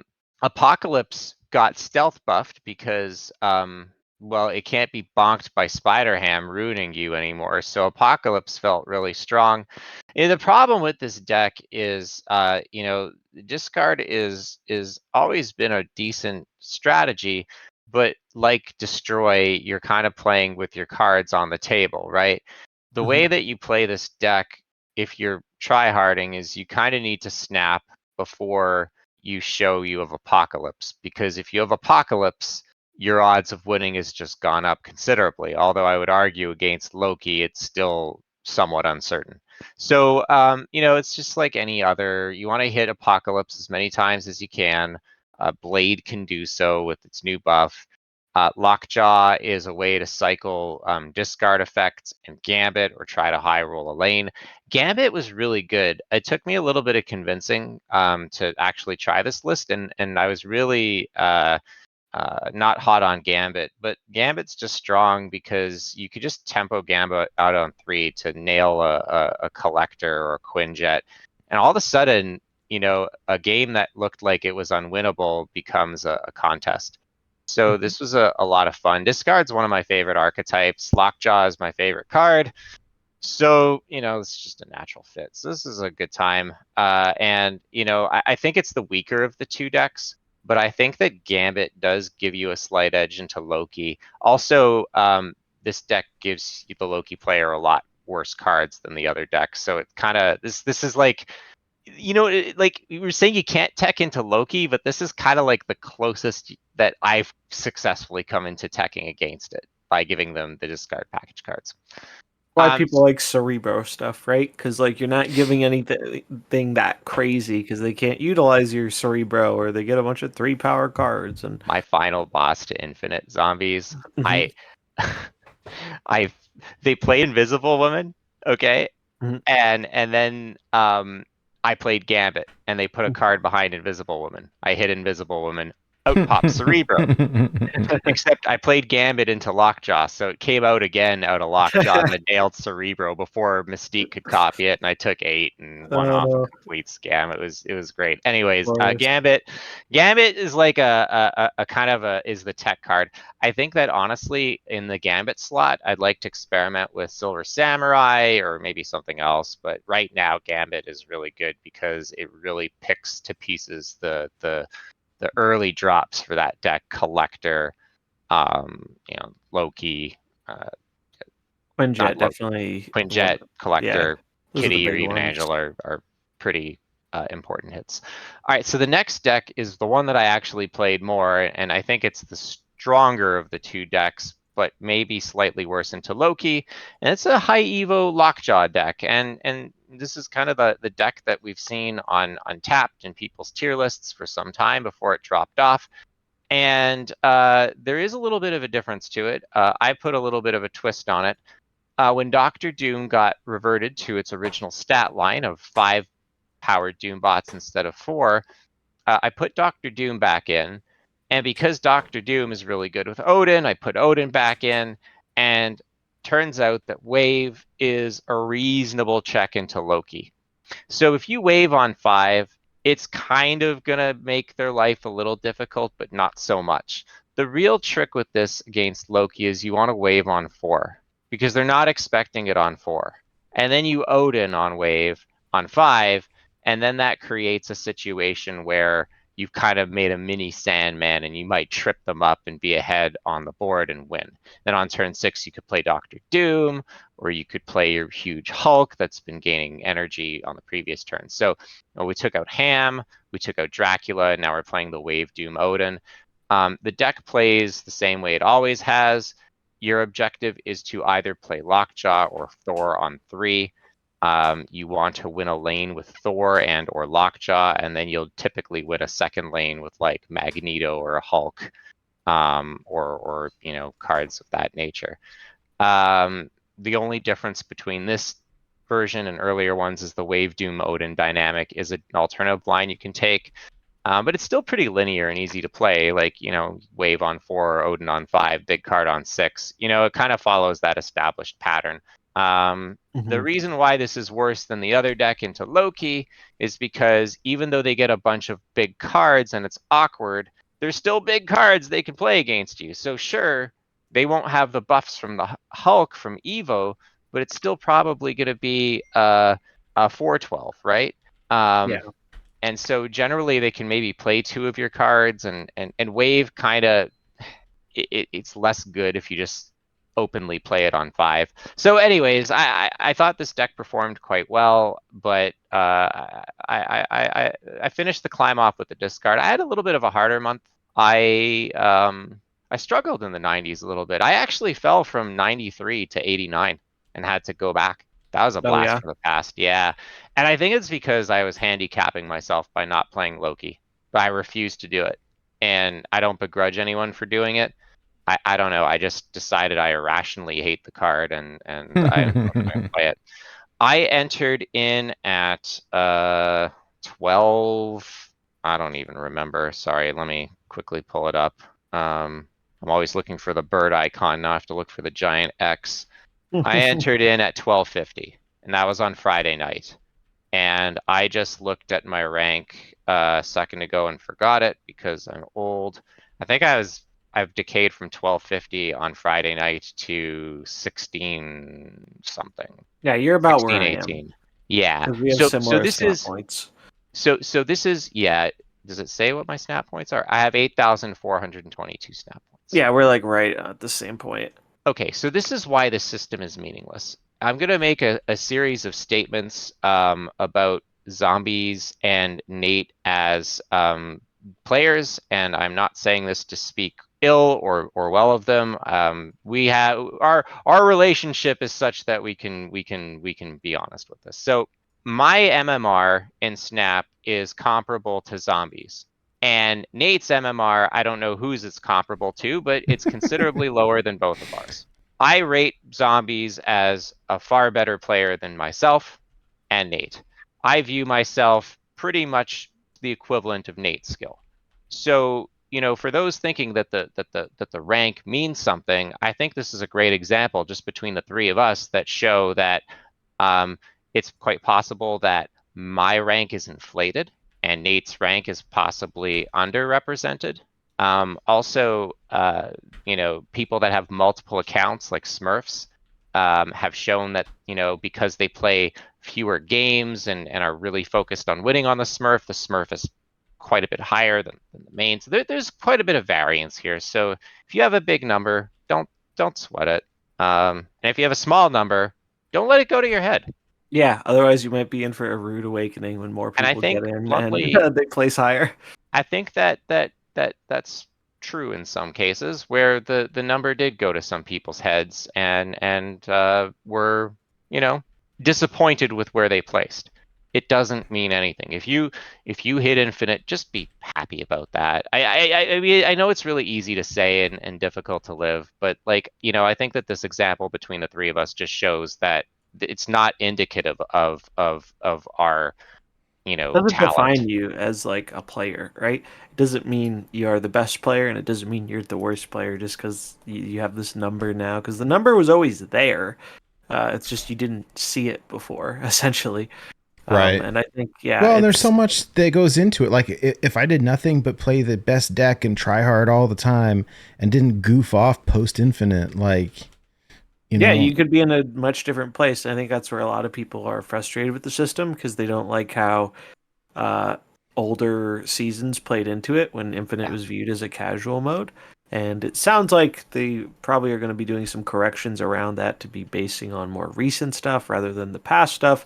But I think it's totally fair that a lot of people feel kind of demoralized from seeing players who were in bot MMR have like 2K more stuff than them. And it's like, well, on one hand, the reason those players got into bot MMR was because they're really good players, right? So I'm not trying to take away from them. It's not like they got there just because they were farming bots. They got there because they were crushing people so much. It put them in a limited MMR range. But at the same time, there are other people, and I'm definitely one of those people who was like, I actively would not have fun playing the game if I was anywhere close to bot MMR. I It's don't. It's just not Yeah. fun It's for like me, and like I didn't want. And it's also, I think, not a good stream experience. And Nah, I it's like like, people that it's going from one extreme to the other. So now it's like people who are like botting are now gonna have like super sweaty try hard ladder, which I guess some people like to watch, but honestly, like from a viewing experience can be dull because like right now you're just gonna be seeing Loki mirror after Loki mirror, and that's not good. I don't know, I don't think that's particularly interesting, but to each their own, I suppose. Um, yeah, so there's a couple of ideas you could try if don't want to play Loki. My hope is that if you're listening to this after Thursday the 14th, this won't be relevant anymore because they will have hit Loki with the big Nerf stick, but I am not opium. going to hold my breath. So yeah, so that's where we are with our deck. So congrats on hitting early infinite, guys, Thanks. Yeah, it was fun. and yeah. like you, Nate, I'm gonna be grind. That's why I haven't played a single ladder game, because I'm grinding. I'm grinding my medals. I want to get that Odin variant. It's pretty sweet. That's Yeah, how we that's do. one I thing mean, that's been nice. yeah, typically, like, I'll push infinite first, and then when that's done, like, all right, cool. Now it's time to go try to chase 'Cause you after get the variant or reward, whatever. right, in Conquest, whereas Infinite, even though they added this whole system, you don't get anything for it. And I'm not saying that's a bad thing. In fact, I think it's probably better for the health of the player base that there isn't, you don't get anything for it. Because I think people would really Oh stress out gosh, if you yeah. got stuff for it. Even if it was something dumb like a title or whatever, you get a lot of people stressing out about it. And I don't think that's something they really want to encourage. Like, it's cool. I wouldn't mind if they added a title or something because I feel like that's such a low value thing. But Yeah. like, I've seen some of the complaints about ladder be the fact that there's not, some reward for You it. And get I'm the like, card back for hitting infinite. Isn't that enough? Like in that's what Hearthstone, they I'm gave you saying. Like, yeah, one like the first time you did it. This one, there's like a new one each month. I don't know. a lot of I people don't even get that. So, and a lot of Yeah. people feel bad that they don't get that. So, like, I think they don't really need to be introducing some incentive No, for ladder or whatever. there's enough effing FOMO in this game already. So on that cheerful note, I think that it's probably about time we wrap. We've been going at it probably close on to 3 hours. There was a lot to talk about this week, so Mhm. I hope that for those who've made it to this point, found the conversation engaging and interesting and authentic. So before we say goodbye, Zombies, why don't you share with the good folks that are listening, watching live, etc., where they can find your content and you online? Sure. Yeah. So, you can find me here on Twitch, Zombies with a Z, Go Nom Nom. YouTube, Zombies with an S, at the end of it, Go Nom Nom. Same with Twitter or X or whatever you want to call it. Yeah, I'm doing more regular streams. Been doing more YouTube stuff recently. Just been getting back in the Snap groove a bit. Trying some different stuff out with content. It's been pretty enjoyable. Recently did a tier list on all the season pass cards that have come out since the game released, and that was a lot of fun. Actually, really enjoyed doing that. So, if you want that or some content going around decks and stuff like that, as new cards come out and all that kind of stuff, definitely check those places out. Excellent. And Nate, where can the good folks of the internet find you? Yeah, I'm on Twitter at NateWolfeTCG, NateWolfeTCG. Yeah, that's pretty much it. But yeah, I really enjoy hanging out with y'all and talking about the card game. And sometimes we love it, sometimes we complain about it. But it's always a good time hanging out with you guys. So appreciate being here. Thanks everybody for hanging out and watching. Likewise, I concur with your assessment, Nate. You can find me on X, formerly known as Twitter, twitter.com/BLUTRANE. I'm also on Instagram, where you can look at the same things that I post on Twitter. I'm trying it out as a backup. So you can find me there at it's instagram.com/Blutrane, but instead of a B, it's a pipe and a 3. Really hard to get Instagram names. A lot of people use the platform apparently. So yeah, I'm mostly active on Twitter. You can also find me on the Born to Be Wild Discord. So there is a sister podcast, Wild Hearthstone Podcast, the OG Born to Be Wild. Nate is also the host of that as well. And we really appreciate that they let us borrow Nate's time to be part of this project and utilize their Discord and their Twitch page that we stream with in real time as well. Even if you're not into Hearthstone, the Born to Be Wild Discord has a pretty active Snap section with a lot of folks that are part of our playing circle. So please feel free to come hang out and interact. We'd love to see you there. And we're going to leave it there. What does it mean to keep it Cosmo? Well, I think it's keeping it authentic. And I hope that we did that, both highlighting the good and pointing out things that maybe we think could be done better. So we'll leave it there. Till next time, keep it Cosmo. Keep it Cosmo. Keep it Cosmo. Enough said, bub.